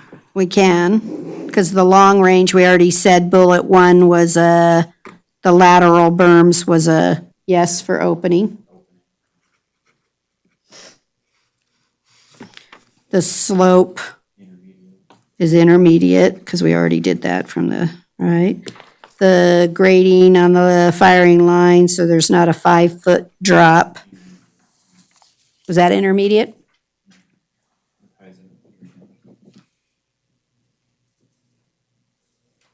Immediately remove the old exposed target frame, that's opening. The backstop should be designed, range standards. Opening. If I don't get one right, shout it out. The redesign will include analysis of installation of, the baffle was long range or not at all? Long-term. Long-term. Yeah. Is that gonna be a long-term issue or not? A baffle, long-term. It's not necessary for opening. Let me ask you a Mr. question. Blackwood? City council members, let's say we open this thing up and 2 months down the road, somebody wings around over the hill and hits somebody over at the dump and seriously injures them. At that point in time, is city council going to say, it's closed, we're out of here, we're shutting it down, we're walking away? Or are they going to be willing to take the hit, take the lawsuit, and keep the range open? I don't second guess myself for future answers. I'm Well, not no, going there. but that's the whole point is if some of these things, the baffle is something, the backstop on the multiple backstops on the rifle range, all of those things I think are important to keep that from happening. And I just worry that we rush into not doing all the stuff that is prudent before we open the range, but we can open the range in stages, starting with the bays, moving up to the pistol range, and then, because the biggest issue, I think, in regeneration is going to be the rifle range. But I would really hate to see us move into this thing and somebody gets hurt because the city is liable as all get out because they know there's a problem. And the city at that point says, hey, we're done with this, we're sick and tired of it, we're going to close it. This doesn't say to put a baffle in. It is suggested that the redesign of the range include analysis. Well, I'm not So- talking about a baffle up here, I'm talking about, my terminology is wrong. The backstop into at the intermediate, every place you can put a target, there ought to be a backstop. Yeah. The backstop was listed as a priority for opening. They are? The backstop. We already did that. All of them? Yeah, we already did that. Sorry, we're on the baffle. It is included analysis of the installation. We're saying that's long-term. I don't need that analysis to open. That's the discussion point. Yes, but if somebody does an analysis and it showed it's required, I mean, without doing an analysis and just blowing it off for 20 years, you're not doing it Say now. that. I'm just saying, without doing anything, you're totally ignoring the situation. I'm just throwing it out there. I'm giving my 2 cents is we don't need it to open. Well, and I don't think anybody has said that they wouldn't look at it. What we're trying to do is prioritize the steps that we take on task. So what do we need to do to open?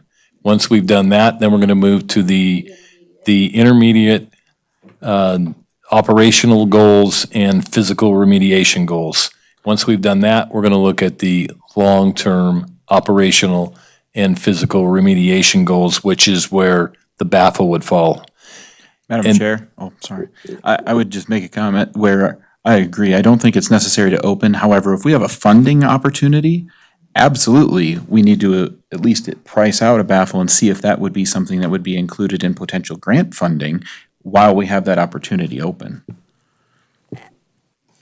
I don't want to do the baffle in the opening because also a baffle would require a length of time for it to amortize. And if we're going to look to move the site, I don't think it's wise for us to be putting baffle in the short-term opening discussion because we're not going to be able to pay for it and say it's moving.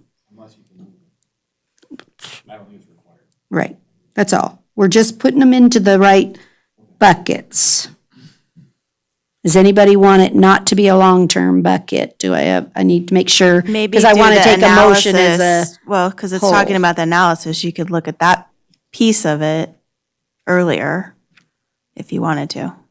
It wouldn't actually construct it or do anything, but at least it would not just blow it off. Yeah, my guess is that we're going to look at the intermediate and the long-term operational goals at the same time. We'll look at those concurrently, Okay. but they'll be phased out or planned out over different timelines. Okay. So I would think that once we get done with the opening part of it, and we move into that second phase, that we can determine if we want to do the analysis at that point, or whether we want to push it out 6 months or a year, or however long, depending on what the committee comes up with. Kind of separating everything out into those different baskets. okay. The next one's caliber restrictions. It's already on our existing signage. Yeah. Which, Done. it's an Could just be a operational continuation implementation. of a already Done. implemented operational Correct. goal. The next one, shortening the range to 200 yards instead of 300, right? That we currently have. Yeah, I would move to not do that. That's just a not, no. That one's a no, like, okay. No, we'll just put a no. Non-implement, we're recommending we don't implement. Okay, no, don't implement. Anybody, making sure nobody. Okay, the next one was accommodate the frames at 50, 100, 150, 200. Is that yes at opening? These are holders, so what? it would And we're be- going to put it in the grant for him to pay for. Is it required for opening? No. Is it something that we can obtain funding for and then install down the road as the funding becomes available? I would say yes. However, I would operationally just simply make a requirement that everyone has to use target holders. They bring them with them, and then we will incorporate that into the design after opening. Intermediate, he's saying. Everybody agree? Madam Chair, Intermediate? sorry to interrupt again. To go back to the last bullet, I agree with the 200-yard comment, but what you're missing is the horizontal concrete eyebrow to prevent ricochets, and that's something that actually both consultants recommended that we put on the backstop for the long range, is that eyebrow component. So I think we want to just make sure we have that on the backstop. So not shorten the 200-yard range, but have that design element to help reduce ricochets. But it would be at the 300. It would be at the Instead of the 300-yard 200. backstop. Correct, yeah.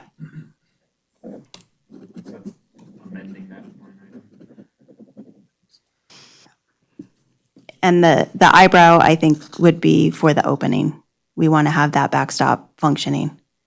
So hold on here. Yeah. Let's make sure we're all on The the same safety item. page here. You're thinking that the concrete eyebrow would have been on the 300, but they had recommended moving to 200. And he might bring it up again later, but yeah, no, he doesn't. So, but they both had pointed out that design component is really helpful to mitigate our current issue. Do you see that, Mr. Blackwood? Adding the concrete eyebrow, horizontal bullet catcher is needed at the 300 yard? That's where it's really needed. The intermediate berms probably don't need that, because if the berm is high enough and we restrict the height of the how they mount the targets, then, but it definitely needs to be at the tail end of it. And again, I don't know that the complete eyebrow is required. The information I have said that if we just have a vertical wall back there, to more or less accomplish the same. I mean, the eyebrow would be the way to go, but it's expensive.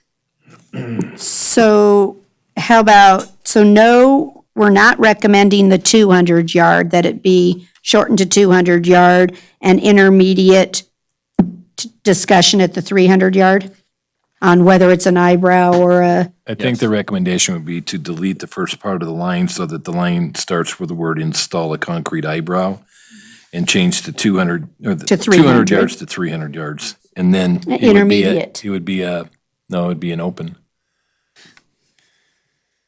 That's what the discussion was right now, is Well, I it's think open. we Your need a open could concrete be- to open? No, I think you could do the 20-foot backstop to open, and I was then, gonna say. the next step could be the eyebrow as the second phase. Is intermediary for the, yeah, I think it's So intermediate. it's basically an improvement to that backstop, Right, if you're looking at it. right. Yeah. So I agree. everybody okay with that? Intermediate on the 300 and not recommending the 200. Correct. Okay. The next one we already did to intermediate because we were going backwards.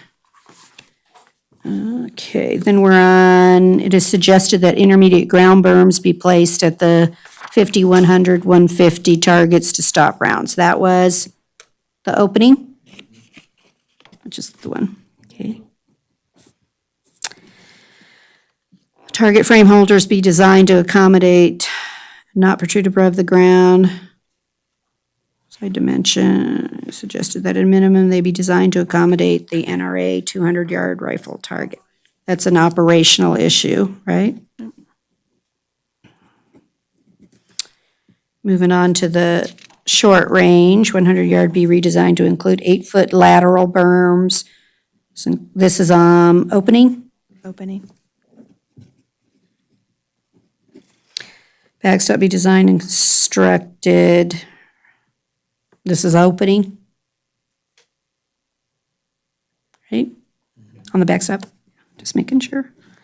For the first bullet, you could probably, as a second phase, that block or cement wall between the yard ranges. Basically, they want the lateral berms to go past the firing line. But if you're doing the concrete block wall, that's pretty expensive. So we might break apart that bullet into two different things. The first The sentence. 8-foot in lateral the bullet berm is the opening. Is the opening. And long range, or The block or cement wall between the ranges would be an intermediate measure. we'll split this bullet in two. Okay, everybody okay with that? Okay. The next one is, it's suggested that a backstop be designed and constructed per the NRA range. That's obviously on opening, right? Yes. Okay. The range floor be graded to 2% upward slope and 2% western slope. This water could then be carried. So this is not just to address drainage, this is definitely contributing to the ricochets. So from the short range and the long range, the slope of the floor is a portion of what's happening. Obviously, a lot of it is user error, but they're shooting Opening? the ground and, yeah. This opening? How important is the slope going to be if we get the proper berms in place? Because the issue that we've got now Yep. is that people can put a target any place they want to on the range. And as a result of doing that, you know, if they set it 20 yards out from the shooting line, the bullet's going to strike the ground, is going to take off. But if we require that no targets can be placed any place except 1 yard in front of a berm, then you won't have that ricochet problem, and grading, in my opinion, becomes less of an issue. I agree, Intermediate. and that would be tied into the drainage as well. I mean, there's substantial drainage when you start getting into that we're going to address all across here. So intermediate. Intermediate. Okay. The next one suggested that target frame holders accommodate target frames be provided at 5'7", be approximately 10 feet from, is this operational? Yes, I think that's something we can work with the club on. Suggested that target be designed to accommodate the specific and not to protrude above ground level surface, most of the range. Operational, I'm just making sure there's no hidden something in a sentence, darn it. Yeah. Operational. Present time, the range is 300, should be both in ceasefire and live, that's operational, right? Okay, the private bays, first one's the grading, this water should be carried. Did we decide that was intermediate, because it's part of the drainage, or do we need this for opening? In the private bays, we had discussed bringing in sand fill. That's going to adjust that slope somewhat. As a short term, I think that the sand fill, we can address the short-term issue, but this particular line would be an intermediate. Everybody okay with that? This is the one where you're not able to place your target within that area of the backstop in the proper location if it's flooded. So it's not all year round, obviously, but certain times of the year, you're not able to do that, so. And the next one's operational too. And shooters must be encouraged to place, it is understood that tactical type events, that's operational. The bays have target frames installed near the backstop. These can be 4 feet apart. The target frame size, that's operational. And this should be what we do in that other, anyway, it says target placement zone and get image prohibits. So that's a signage, and that's something that I think we could put for opening, because it encourages that proper use for that last bullet. And that goes to the Might be something we could signage. add into the grant. Yes, that would be one For you easy pick to up in the, implement. pick up So in the what this grant. doesn't have for the pistol bays is fixing the wall in Bay 1. So Yeah, I we didn't need to see add that anywhere either. Yeah, we need to add that. That's I not think in they this referred to it report. earlier, and he didn't put it in the suggestions. But I think that northwest corner of Bay 1 is opening. open.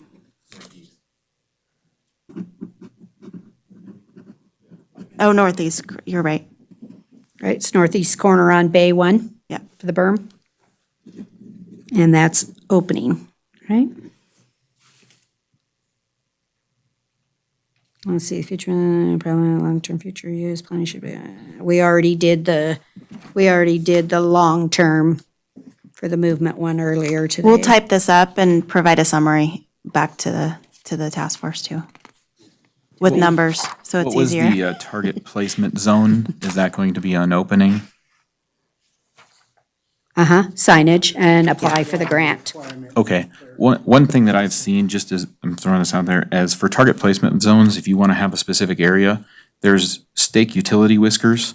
You just drive them into the ground across a straight line and say, hey, you need to be in Yeah. between the backstop and here. It makes it really easy. We like those whiskers, huh, Carol? Carol and I did some stuff. They're blue, or the ones we had were blue, and they were, like you said, they were at this yardage, they were nice. And the whole line can then go up and shoot. That's the great thing about those, too. They were nice. Okay, there's nothing on that, right? Did we get them all? Madam Chairman, on signage, are we talking about signage like safety rules? Or are we talking about just perimeter signage that says keep out? Both? Where's your visual? All of it. You know, because I think that at the bottom of the hill, that there ought to be a sign there that's about 5 feet square that has the 4 rules of handling a firearm.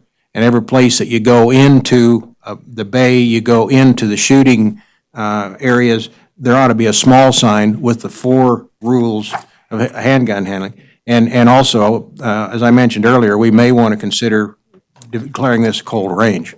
So if there's no loaded firearms until you're on the shooting line.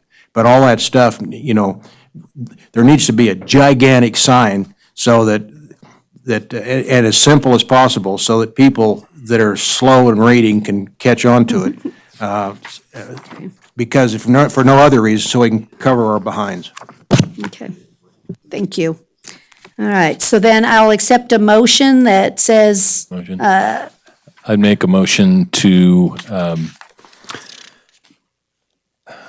recommend staff to, per the discussion here on the record, to separate the items that we've gone through into operational goals, action items for opening, action items for intermediate operational remediation, items for long-term operational remediation, and for eventually relocation.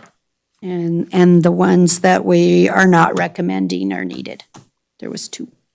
Not the 200-yard and not the flags. Right, and leaving out of that analysis the items that were determined not to be necessary. And there, so I have a motion and a second by Ms. Howell. Any further discussion? All those in favor say aye. Aye. Any opposed? Motion carried unanimously. We're down to the final staff update. Ms. Budge, item 4A for the public. Thank you, Madam Chair. Jennifer Budge, Parks and Recreation Director. In your packet, you have a copy, in your late material, you have a copy of the NDOW grant, just a little excerpt of the information. As we discussed before, the grant's due March 8th. We'll start working on that and get something in by the deadline for these kind of smaller items. I just want to point out it does require a 25% match, and I think, we'll be able to provide that for such a small application. And then we'll look at, into the future as we do future applications. I do want to point out that we are in our budget process. I did submit a capital improvement request placeholder as it stands now, and as we've gone through the process, we had, a significant amount of capital improvement requests throughout the city. So it still stands at about $250,000 as a placeholder and was a priority, and everybody recognized, all the other department heads, that there needed to be a contribution. I think that would be a significant match as we move forward with these projects to leverage those funds, especially utilizing the NDOW program. I gave you the information about tires. I think Rick was gonna follow up on something as well, but that NRA guideline recommended not use that. So if we're gonna follow those NRA standards, we have to be careful. It might be a portion of that berm content, and then we put the appropriate material around it, but probably for our application, probably wouldn't be exposed because the NRA recommends against that piece. But that doesn't mean it couldn't be part of the solution as well. And then I did provide in your handout too, and Chris Carver handed it out or talked about it, some of those educational sheets that they're just trying to provide to the public so they can be a little more aware, and the efforts that they're making on that educational piece. So I just wanted you to be aware of that. So we have proper shooting based on the design of the facility. And that's all I have. Questions, Ms. Budge? Yeah, just a question. I would think that we would still be able to use the tires. As you said, they could be covered, say, with sand, but that would help with displacement of the sand to keep it in place. Exactly, yeah. And there's a lot of reduce other. maintenance. Yep, we can use K-Reel. There's a lot of different materials that we might be able to utilize for that. Any other?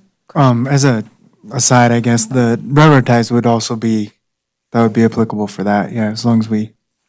Internal structural. Yeah, internal structure, if we could figure out a way to frame those, that worked as well. Yeah. And also be free. We like free. We like free. There's not a lot in this that's that, so we like that. Okay. if there's no more on this, we'll move on to item 5A. Do you have, you're not mandated to, but do you have a report, Ms. Howe? Or not at this point? I've gotten all of the signs. Thank you, Brett. I've gotten a picture of all of the signs that are on the range now, and I'm going to be looking for recommendations for changes, additions to those. My one thought is after looking at them, and that's part of what's in the package Jennifer sent us, it does have the rules printed out for the long range, the short range, and the bays at their sites. The only thing that I might recommend is that at each approach, we have a sign that says each shooter has read, understands, and will comply with these rules, or they're in violation of some code that we can find if they don't. So part of that, just so you know, is there. Now, if you want to expand upon that, that's part of the recommendations I'm going to be looking for. I had each one of you a package with recommendations on both sides, on each side of the picture, and I walked off and left it. I got here, but I walked off and left the packages. I think that signage is okay to even put in the next, Okay? because once we're moving through the other stuff, then we can concentrate on, okay, how are we going to fix all the signs? And It's Dave, thank you operational. for sending those all to me, and I would like to get with you, maybe meet with you this next week and kind of go over the perimeter and all of these roads that are going up so that we know that 2 boxes will be enough to do the perimeter and along the highway, and stick one on the main gate, because there's not a warning sign on the main gate at all. Yep. Yeah, that's correct, and not a problem. I'll be more than happy to get Okay. together with you. And we'll discuss that. And just want to add on to like signage. After talking to Member Blackwood as well, I do want to let the task force know that the Parks Department adopted a master signage plan last year. So those pictures that you have of the signs that are currently out there fall within our master plan. We can provide everybody a copy of that just to give everybody an idea but we did put together a package for all different types of like signs. I do have another type in here that we just made up. So it's, and this is one of the other standards here that can be made. We don't have to have all the wording. We can have whatever on here.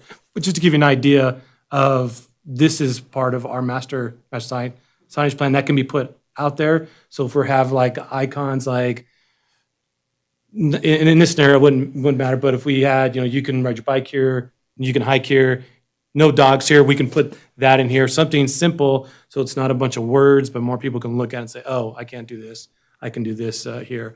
Something like this is around, see, I have the cost here, just to give you guys an idea. It's $95 for this, and what this is a 6 millimeter, what they call like an E-panel. It's a composite material on the inside and aluminum on the outside, so it's somewhat sturdy and also light. And if it does get damaged, it's not a huge hit to replace. Not quite. We're not going to go there. We're going to move on. We already know that One last answer. thing, Lori, is the one thing I'd like everybody in here to think about as far as signage is out on the range, either somewhere, whether we have one or we have one for the gun range or the rifle rangers and one for the bays. We need to have some type of calendar with notifications of bays being reserved and who's reserved them. Right. So the public doesn't argue with, yes. So the public understands that they can Yes. call the club. That's in your report. That's in your sign job. Okay, Okay. All right, Mr. Girolani, is there anything on the operations you, Real quick before we jump to that, Carol, I sent you two email photographs of sign verbiage. I see the ones that are out there already, and it looks like they cover almost everything except Douglas County throws in there like a disclaimer kind of waiver thing that you're entering an area where people are engaged in the lawful use of firearms. Firearms are dangerous and cause property damage, serious injury, or death. Please use caution, something of that nature. Can we add a little, maybe extra language on our signs? It looks like we can because there's according to Dave, these are in parts, pieces. And there's one that has notices on it. And that I don't see being used unless we use those for the calendar of who's going to be reserving when. Okay. But with that blank area, there's definitely enough space for. If you look on the one that I sent you from Douglas County, that is a completely separate panel, and it says Douglas County Shooting Range Release of Liability.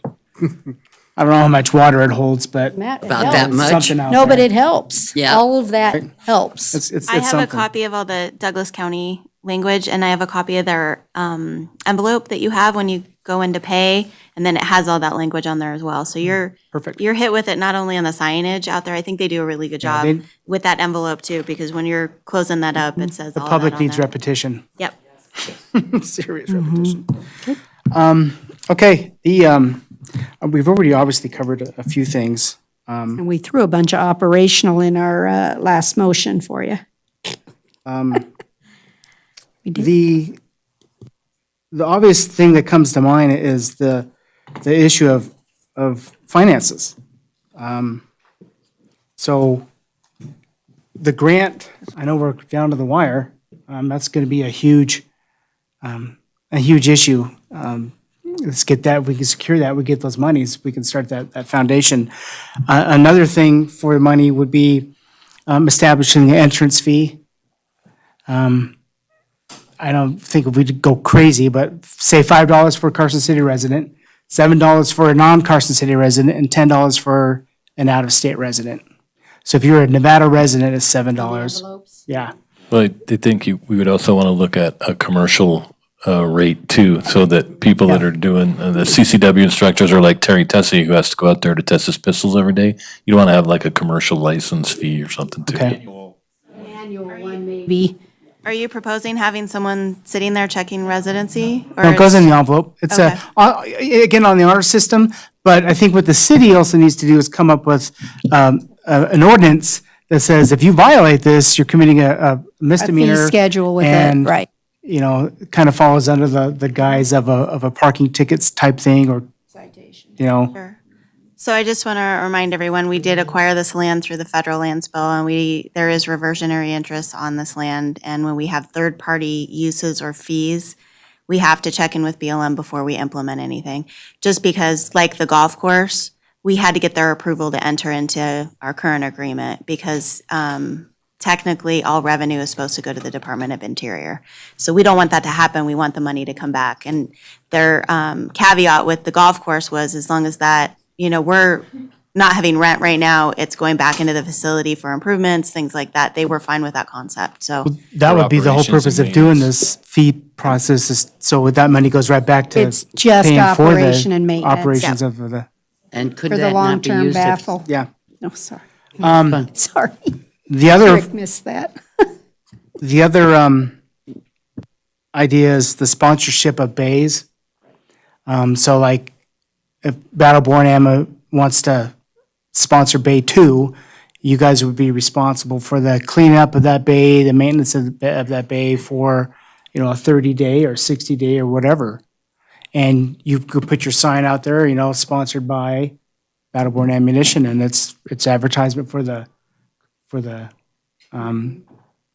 business So owner. the and signage it works. group would design the sponsorship ones for continuity. And You could have like a general sign and then maybe have just like a bottom rocker that goes, you can take on and off, you know, that they could put on there. Sorry, just one question. Did you envision this as I'm just curious, as a vehicle entrance fee or a per person entrance? Vehicle entrance I think fee at the vehicle is gate. easier. Yeah. I mean, It's like going personally, into a state park. I would love to just buy, an annual pass. I'll throw it That on my too. window. And We and- could do that too. You could do that too. It You could could be an annual have a fee.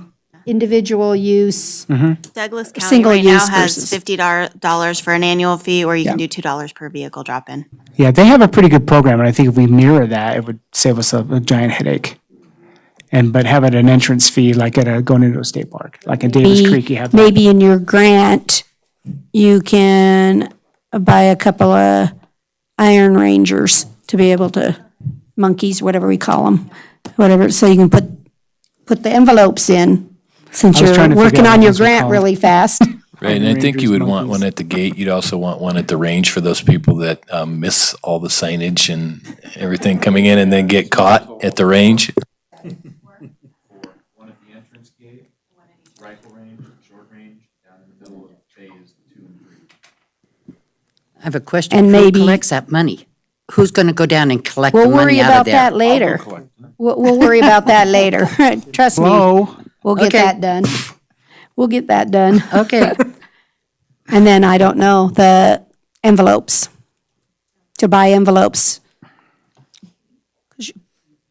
Anyway, since we're working on what Aaron can or can't fund, but anyway, envelopes. And then we get them printed later, but that could be in a grant. Tags that can go on, you leave them on your windows, or, I don't know, do you want a tag or a sticker type stuff that they could put on their car that they bought the pass? I think Douglas, the envelope pulls off, and then do they put it in their car? Is that right? There's a, That's for the single use. I'm talking about somebody that Oh, has a pass. buys a pass. put the sticker inside their window. I like the little placard you would just hang on your window, like Right. Sand Mountain, for example. Anyway, just giving you, I know you only have 2 days, but those are things you can put in. Right, and the only reason I would recommend those is, let's say we have 3 cars at our home, our family. We've already paid that fee. I don't want to have to peel it off and move it. That's all I have. The other 2 items you already covered. I'm not gonna do a report on funding, because a group of us will be working on where it's coming from, so. Okay, member Blackwood, we've probably already hit all yours, but do you have anything else under long-term?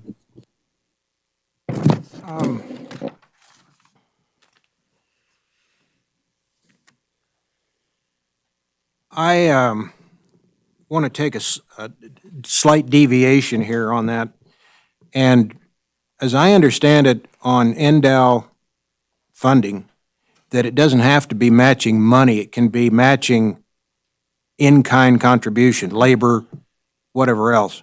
So it may be a help to the city if we went to the shooting community and said, hey, guys, you need to show up for the next 3 days, 50 people, and help us do this work out here. And then there's some way we can consider that as part or all of the contribution for the matching funds from Pittman Roberts, right?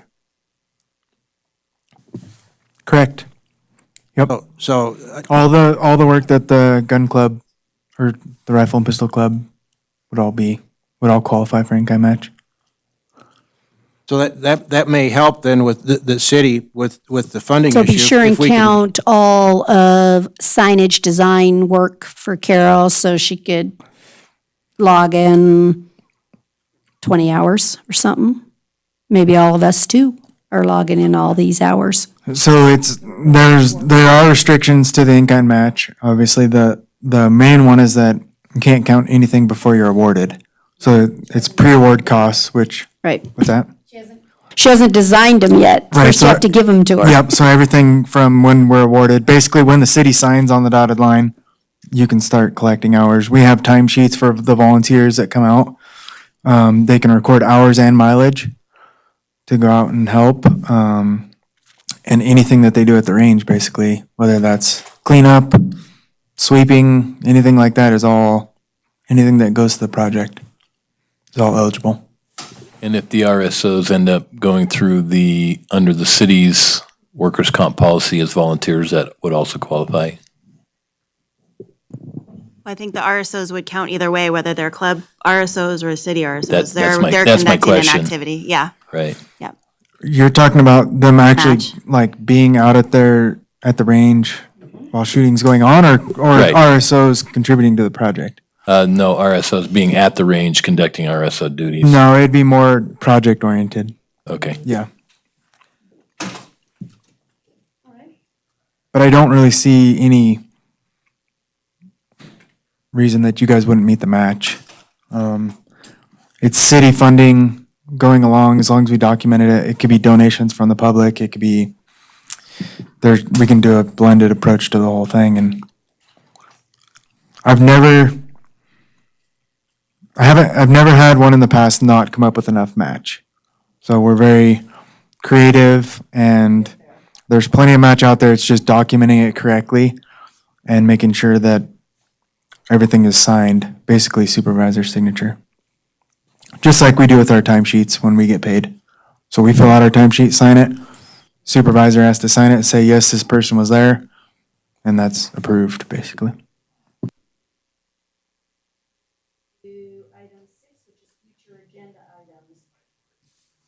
Future agenda items. Anyone have something specific they would like as an agenda item on the next one? Well, I guess maybe it's apparent that Jennifer's going to get back, particularly on deliberations with BLM, Right. Lyon County. So do we want to, as an agenda item, what we just did on the others, do we want to take, Jennifer, do you think you'll have a draft for the operations? Do you think you'll have something ready? I don't want to put you in. I'm confused what you're. For the club, for the interim 6-month? Do we want to work towards the longer range on the next agenda item to go through like we did here and say that there was, training was a recommendation?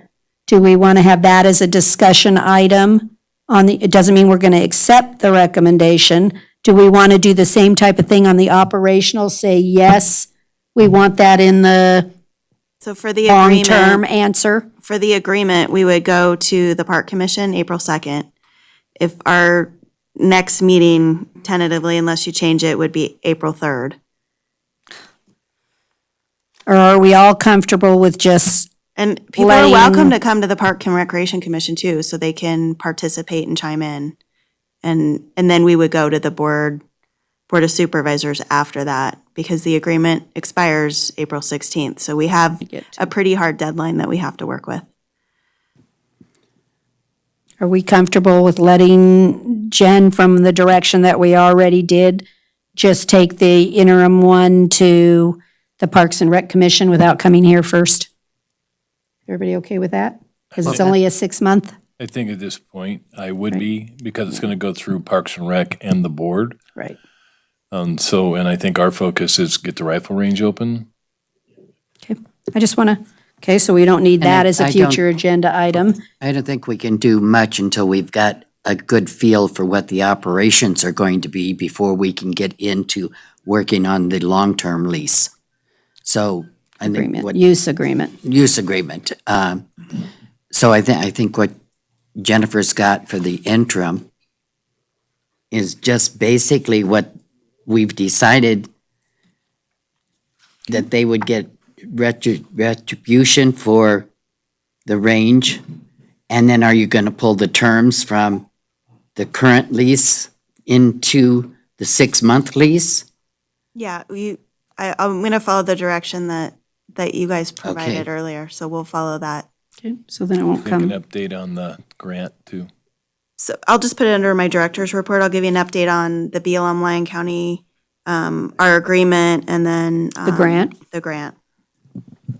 Is that an agreement, that 6-month agreement, is it going to stay the same exact verbiage as the one that was created in 2001, or is there No. new No. verbiage?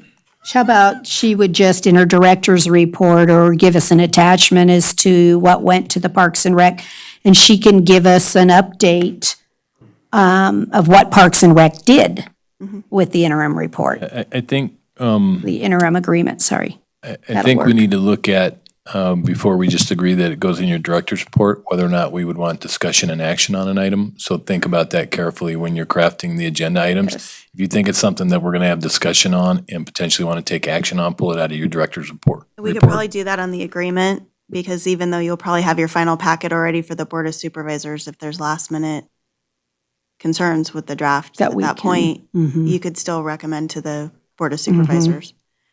And then we could bring that to them. So I'm hearing the agreement should be an action item. Okay. Anybody have any other agenda items? Nope, okay. Gosh, then we are on final public comment. Come on over. I've been waiting so long. I tried seeing none, darn it. I wasn't going to until I heard something. That's great. Hopefully you'll bear with me. Christy Scott as a community member this time. I'm going to go over a few things that I noticed after going to the Rifle and Pistol Club meeting on Monday night that are different than were said in this meeting. Number one, the club has no insurance for the officers or directors currently, so when they're out there shooting, they're not insured. Two, the IDPA or the club, I'm not sure who it Do you mean officer is. liability or? Do I have my 3 minutes, or can I answer you're questions fine. and you won't time me? I won't subtract that Okay, from you. I thank just you. want to be clear in what you said. I'm trying to say this like Because the really club fast. has insurance. The club has insurance, You're but one saying- of their items that they voted on was to get proper liability.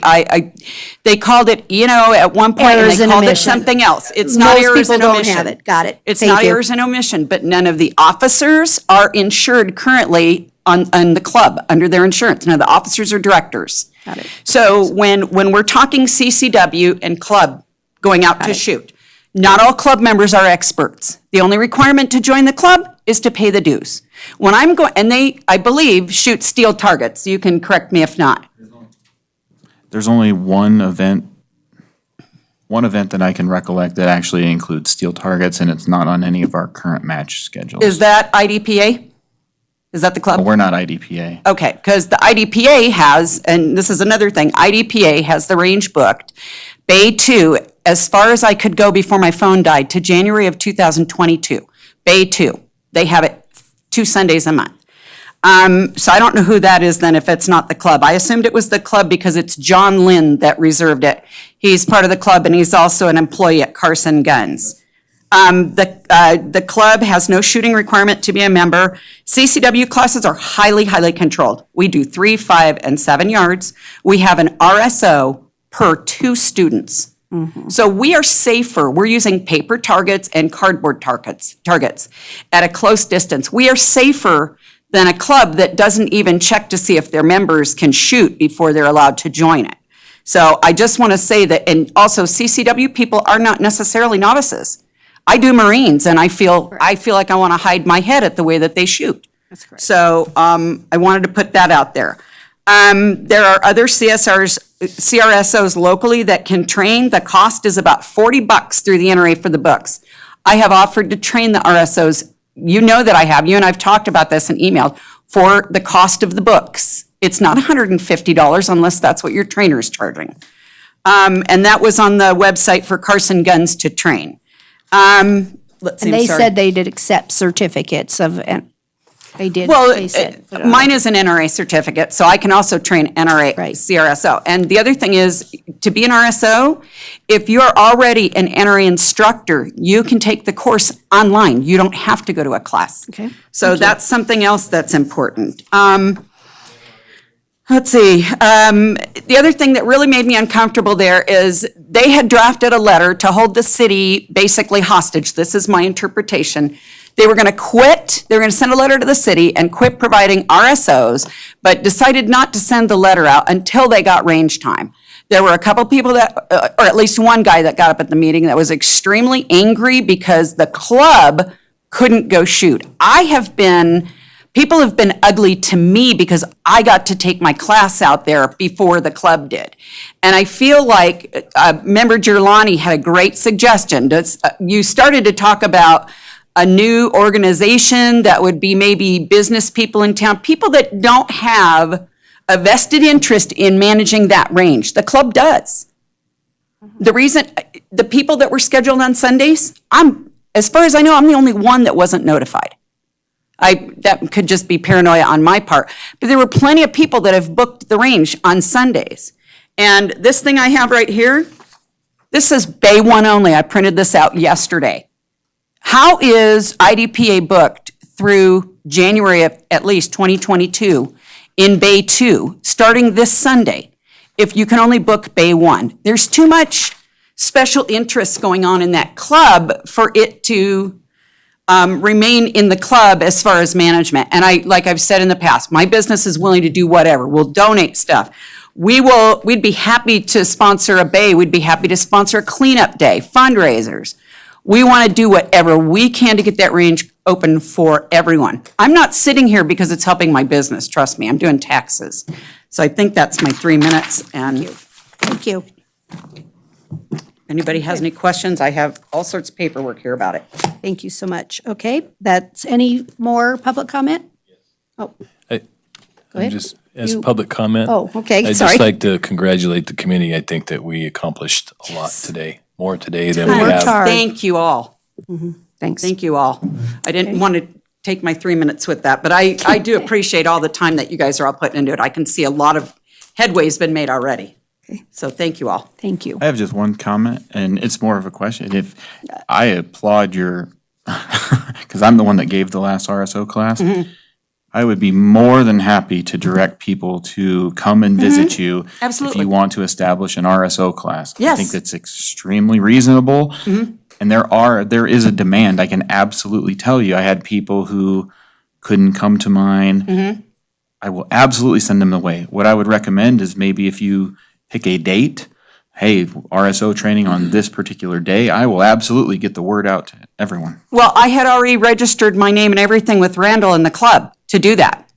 And this is why I think everything needs to come away from that club, because there's been a longstanding issue. Christy, I'm sorry, we're in public comment, and I'm I so can't answer sorry, him? but we can't do what, we can't. Public comment, we can take that under advisement, but if you guys want to meet offline to discuss that, great. And see how you do exactly what you want to, that would be wonderful. Because I think she's on a track there, but thank you.